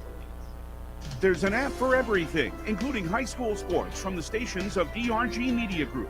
Download the DRG News app from the App Store or Google Play. It takes only a moment, so you'll have it to replay this game. See live and archive video of all games. And when you select your favorite station during the live stream, the video will immediately pop up. See Central South Dakota High School sports on your phone or mobile device with the DRG News app. Download it now from the App Store or Google Play. From the early days of South Dakota statehood through today's digital revolution, BankWest has remained committed to helping customers and communities succeed. BankWest Associates uphold this commitment by developing innovative products, tailoring financial solutions to customer needs, and actively supporting community causes. For a bank committed to helping you and your community prosper, choose BankWest. BankWest, convenient, connected, committed. Member FDIC. Have you found yourself worrying about inflation and market volatility? Considering what should I do? Can I do anything? Am I going to be okay? The Ranky Gray team has been coaching their clients through these tumultuous times for over 35 years. Let us discover what easy, time-tested adjustments can be made for you. For a free second opinion, our team can be reached at 605-224-5959. Let's start today. Securities offered through LPL Financial, member FINRA. Investment advisory services offered through New Edge Advisors LLC. A registered investment advisor. New Edge Advisors LLC and Ranky Gray Wealth Management are separate entities from LPL Financial. Chances are you're overlooking a big energy thief in your home or commercial building. The Garage Doors. But Overhead Door Company of Pierre can help stop that energy waste with a full range of insulated, weather-tight garage doors. Their residential garage doors give you insulated performance at an uninsulated price. And their Thermocore insulated steel doors give commercial buildings the energy efficiency they demand today. Find out more. Call Overhead Door Company of Pierre at 1-800-649-9905 and put a stop to the garage door energy thief. Century Business Products is a proud supporter of South Dakota High School athletics and proud to provide the most reliable Kyocera copiers and printers to schools and businesses in the area, all backed by their 5-time nationally awarded Kyocera servicing team. Are you looking to control color costs? Looking to reduce printers? Are you looking for more efficient ways to scan documents? Or maybe you'd like to become more paperless? Look no further than Century Business Products. Call 800-529-1950 and see how they're powering business technology. Driven by the Office of Highway Safety. River 92.7, KGFX-FM, Pierre. Eyes on the road, not on your phone. Welcome back to Phil Troutner Stadium at Hollister Field. They've turned the lights out on the stadium. It's homecoming night, and as they've done for a number of years now, they'll have a fireworks display. As the Pierre Fire Department will shoot that off from Hyde Stadium across the way, and we've closed our windows so that you can hear our Family Dental post game, sponsored by Family Dental with offices in Pierre and Gettysburg. John called it tonight. You come in with the Governors. Success on the ground in the second half last week, but they did it through the air again. I've got Cade Kaiser throwing for 331 and 4 touchdowns. In the rain, in the wet conditions, by golly, that's pretty good effort, and the Governors doing it on the ground again tonight as well. Just another solid Pierre Governor win in this one, 49-20. No, that's best word, just solid. I mean, it's just finding ways to grind it out, and using that metaphorically. Obviously, we didn't see it on the ground very much, but just finding what works all the time, and that's one thing that the coaching staff does so well, is that they're able to just manipulate their offense based on what the defense is giving them and just finding ways to get the ball down the field and score. You can kind of make a statement and say that the Governors may be going to the well one too many times, but that didn't really happen. Sure, they're trying to get plays made over the top.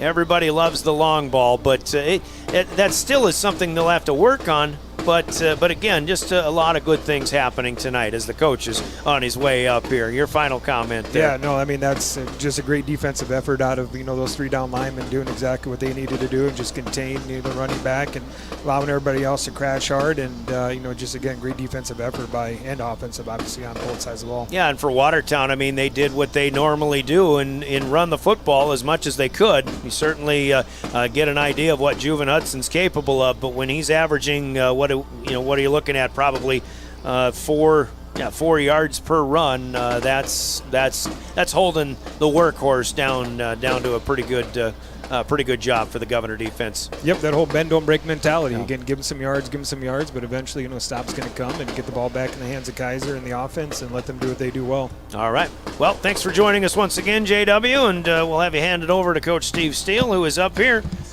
as Coach Steele gearing up.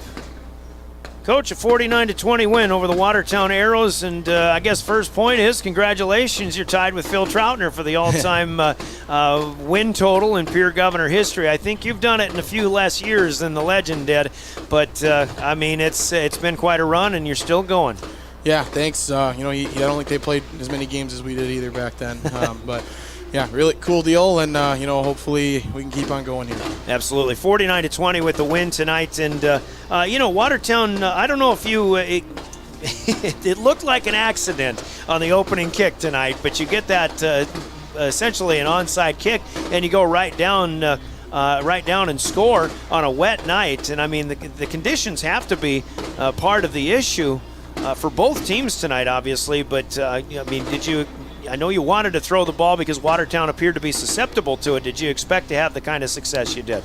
Yeah, I don't know. I think we actually really wanted to run the ball a little bit more, but I mean probably due to field conditions and stuff. I mean, they just jammed the box full of people, and there wasn't numbers to run there, and we felt good with some matchups outside, obviously, and Jet and Cade, Cade and George had just fantastic days out there, and Mosier had a couple really good catches, and really, I mean. And without a slippery ball and missing a couple of the deep throws, I mean, it could have been better. But again, their plan probably changed a little bit too with the weather being that way. It seemed to be you just had the options. I mean, if they're going to crowd you on the line, your receivers, that is, you'll go over the top. If they sag off a little bit, you'll take that quick throw and use your blockers and get what you can. And just 330 yards of passing was a job well done tonight. Yeah, and I think they did a good job understanding that, when they were off like that, we were just going to use that as our run game today.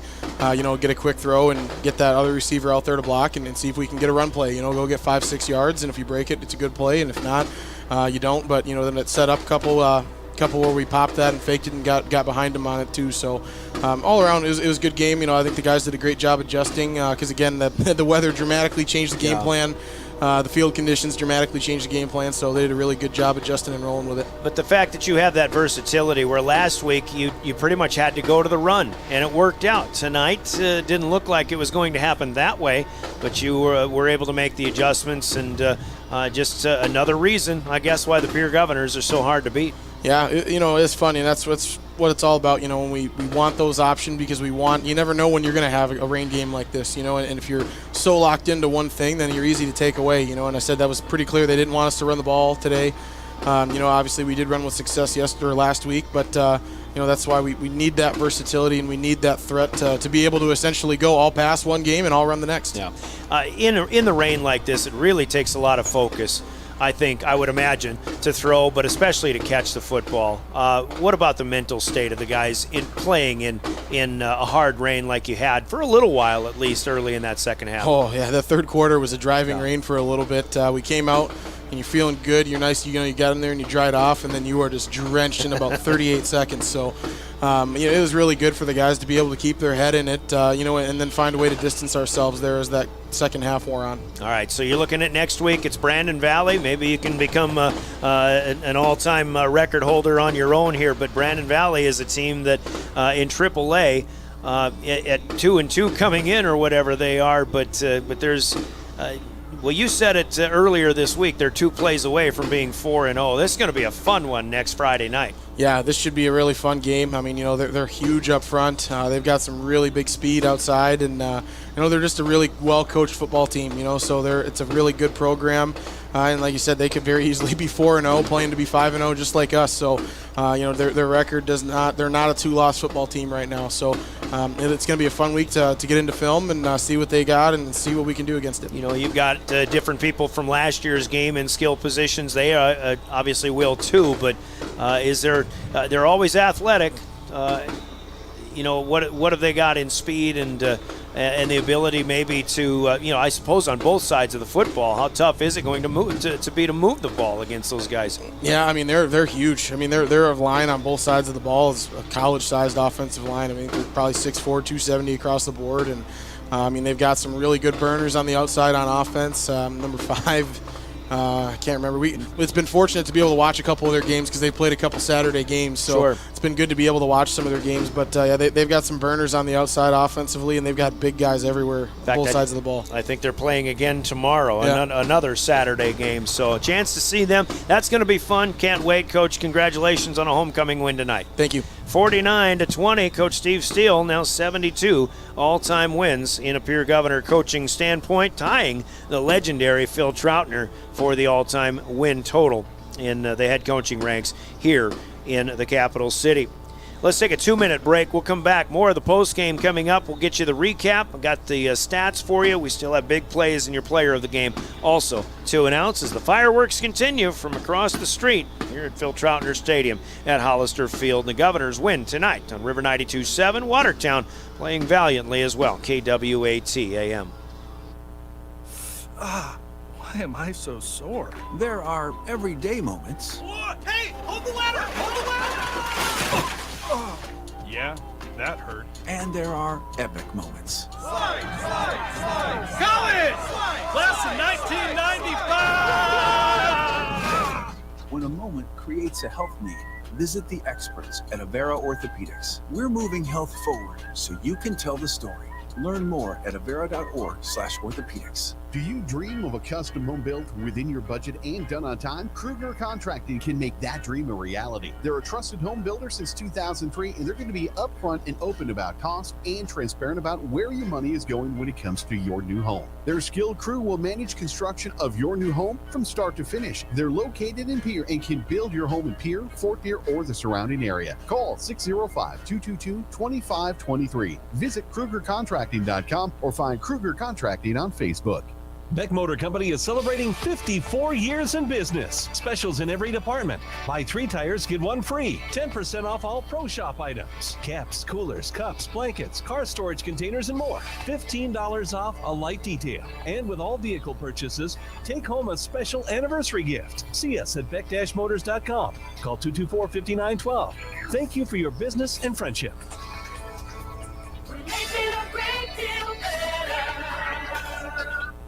From the early days of South Dakota statehood through today's digital revolution, BankWest has remained committed to helping customers and communities succeed. BankWest Associates uphold this commitment by developing innovative products, tailoring financial solutions to customer needs, and actively supporting community causes. For a bank committed to helping you and your community prosper, choose BankWest. BankWest, convenient, connected, committed. Member FDIC. Back at Phil Troutner Stadium in Hollister Field, once again, Brian Oakland here, and our Family Dental postgame continues. Governors scored on their first drive of the game, which was maybe an accidental onside kick on the wet conditions, but they recovered where Watertown was unable to make that play, and on a 5-play, 50-yard scoring drive, Kate Kaiser hooked up for the first time tonight with Jet Zabel from 20 yards out. That was at the 10-19 mark of the first quarter. Gov scored again at the 10:40 mark of the second quarter. Kaiser to Jet Zabel from 14 yards out, and then Zabel again with a 4-yard run at the 7:24 mark of the third to make it 21-0. Watertown, an impressive drive, make it 11 plays, 63 yards in 5:15. They get on the board with a Juven Hudson 7-yard touchdown. They went for 2, and their pass attempt failed. It was 21-6 at the 2:04 mark of the second quarter, but again, the Governors, as they are so adept at doing, strike quickly in the 2-minute offense. 4 plays, 72 yards, a 46-yard pass to George Stalley, spearing the movement, but Cade Kaiser able to run one in from 10 yards out to make it 28-6 at halftime. The Governors had the first possession of the second half, but on the first play from scrimmage, Kaiser went back, wanted to throw over the middle, got hit as he threw, and Cole Hansen picked off the Kaiser pass.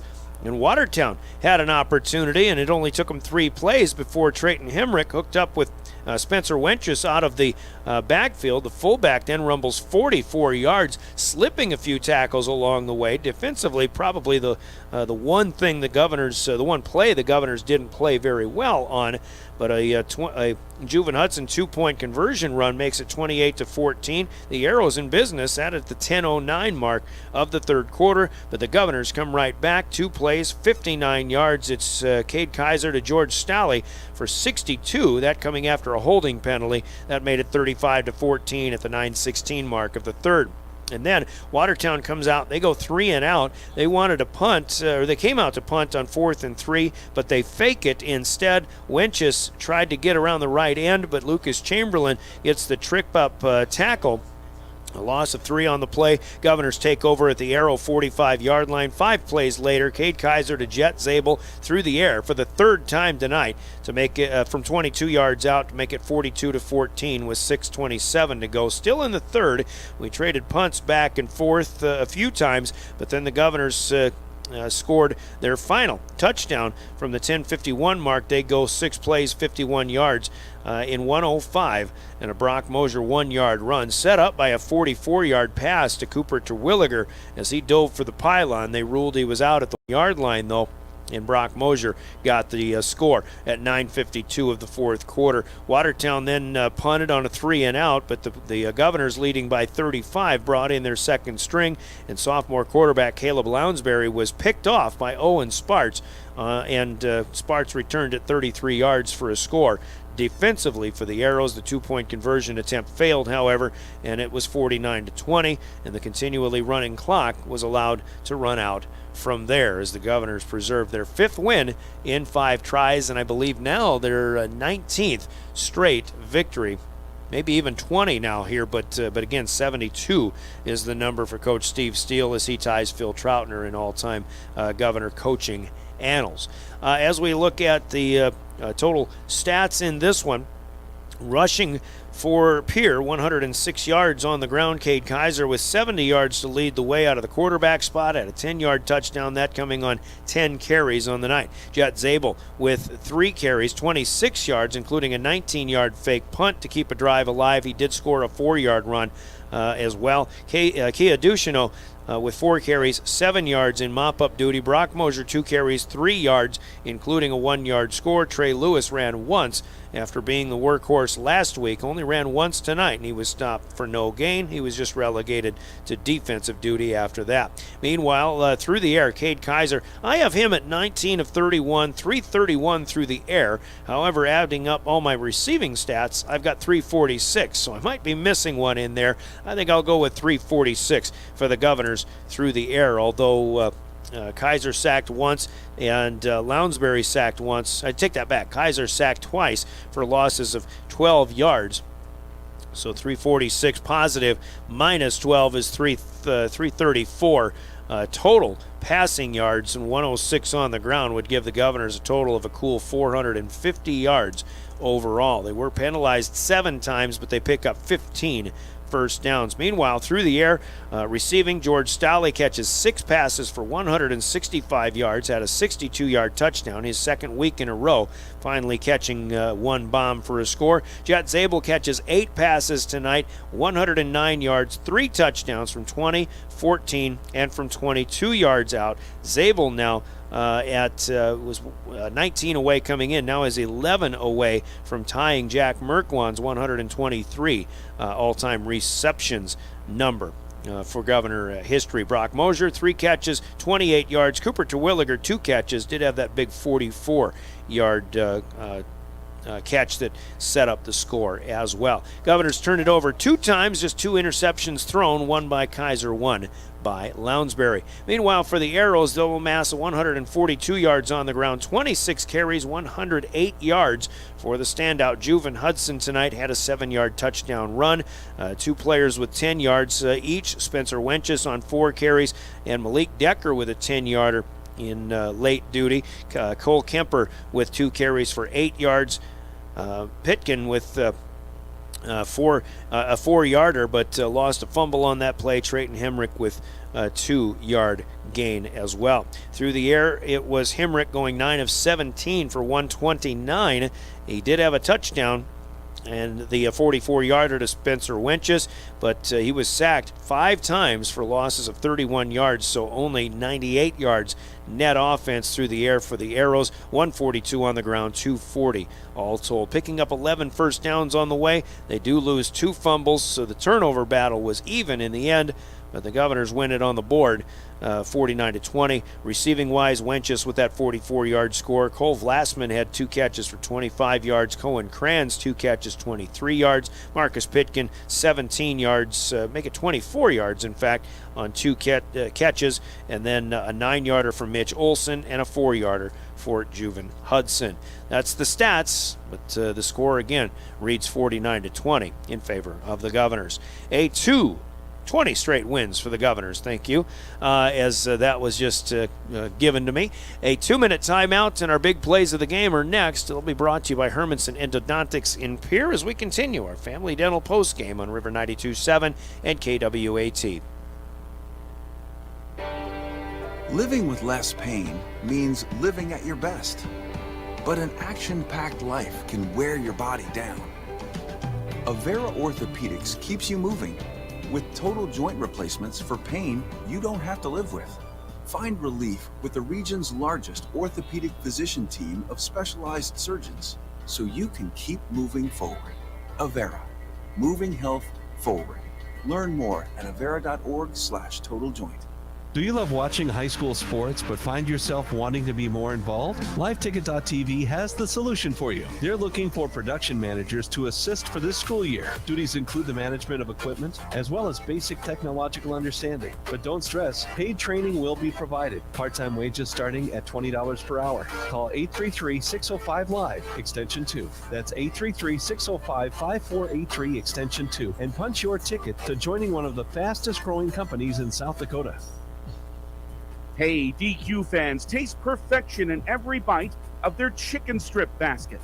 It's loaded with crispy, all-white meat chicken strips, golden fries, crunchy Texas toast, and your favorite dipping sauce. Personally, I'm all about the house-made Hidden Valley Ranch. I'm getting hungry just thinking about it. Do your taste buds a solid and order a chicken strip basket today. Only at DQ. Happy tastes good.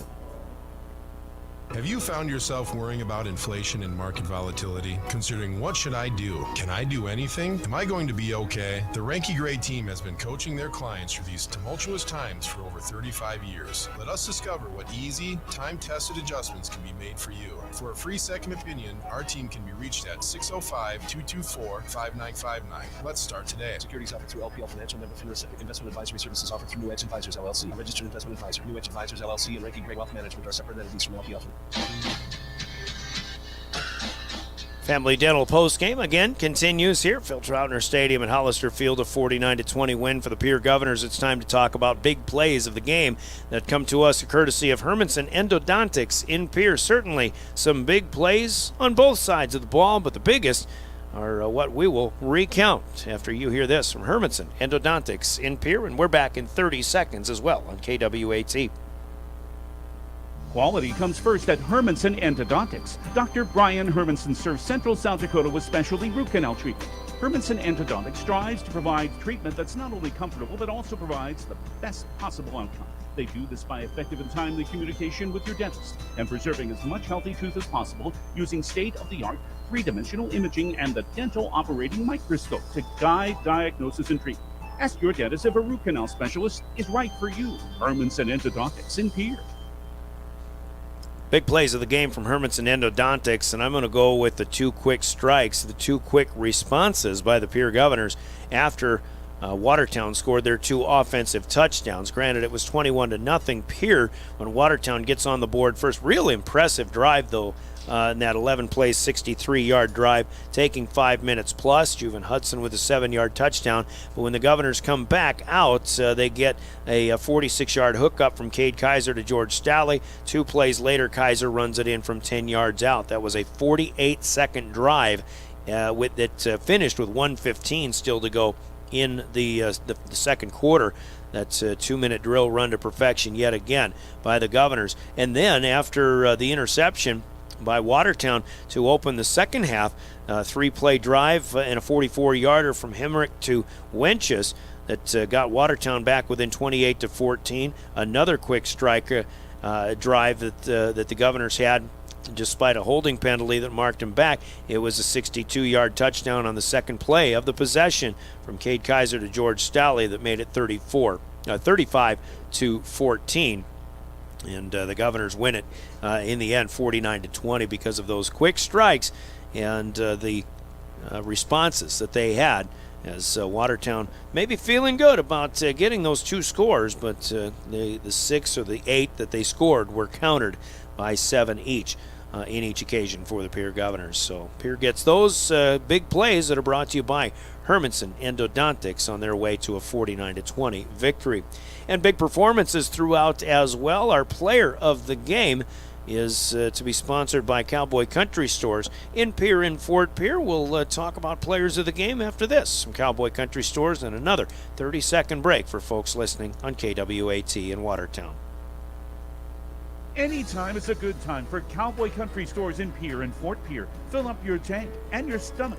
Hunting the fields, fishing the waters, taking kids to activities, Cowboy Country Stores are ready for you. Feed the family while on the go with delicious foods. Breakfast starting at 5 a.m. Fresh baked pastries, coffees, regular and breakfast pizzas. Federal Bird Stamps. Convenience with a capital C.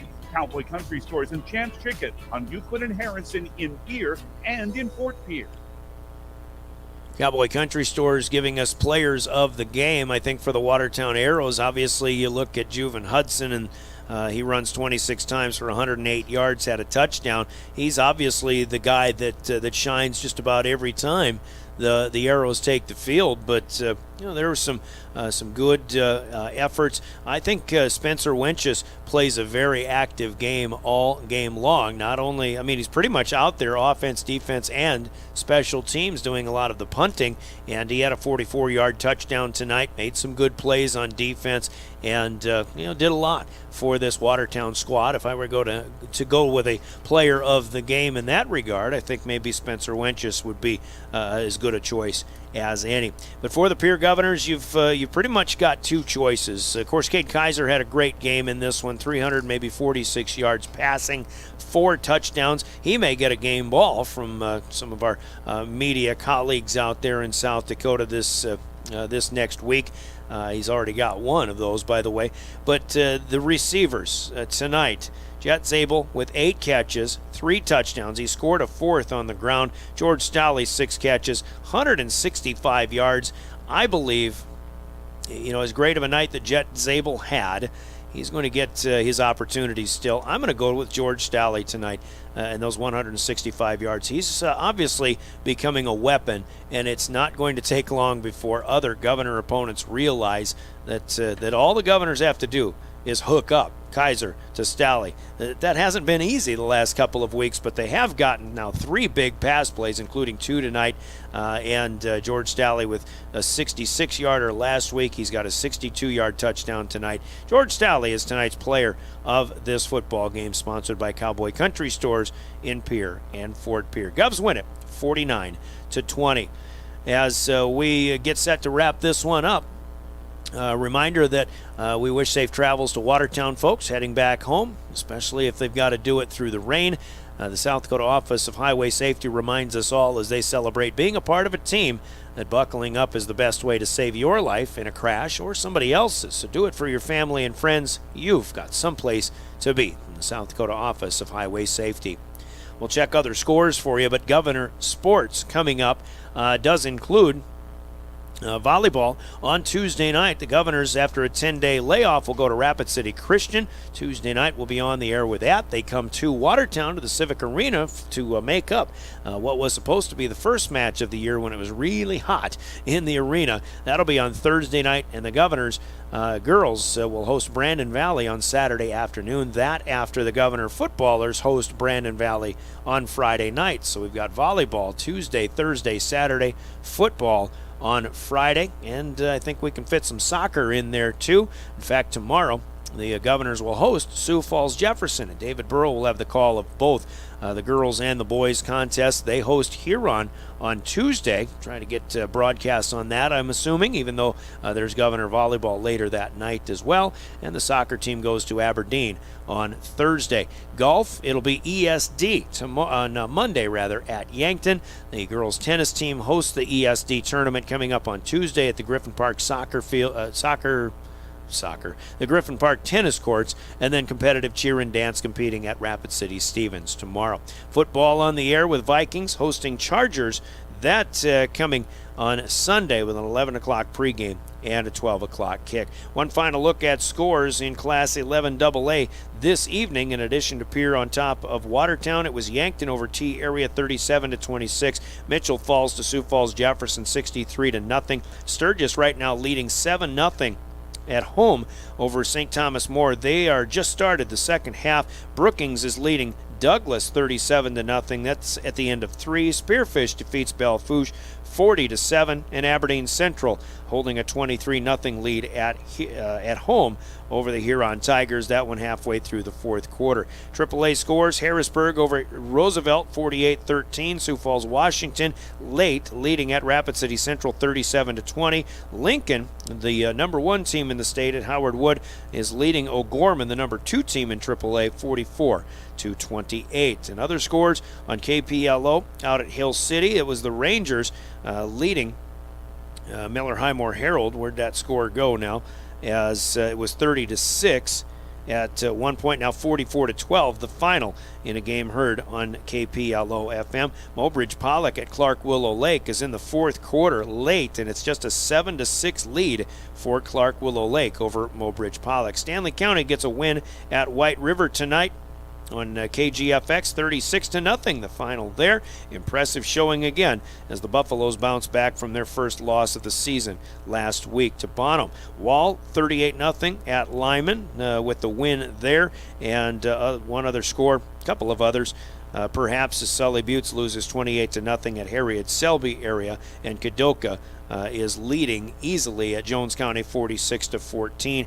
Faulkton and Warner, 2 big 9-man powerhouses. Number 1 Faulkton in Class 9B, number 2 Warner in 9A. They're tied 14-14 with 2 minutes left in the third quarter. That will just about do it for what we've got for scores. Want to say a big thank you to Colby Carey running our show back in studio, for everybody listening on KWAT with the coverage of this one. Thanks for having us along for the ride, or at least coming along for the ride in this one. And to Caleb Brozick running camera for Live Ticket here in the studio, and to John Calda for providing the analysis in this one. As I'm Brian Oakland, your final Gales Gas Service scoreboard: Pierre defeating Watertown 49-20. Soccer tomorrow here on River 92.7. The Governors hosting Sioux Falls Jefferson. I'll catch back up with you with the Governor volleyball team at Rapid City Christian Tuesday night. Your official voice of the Governors is River 92.7 and DRGnews.com. Good evening, everybody.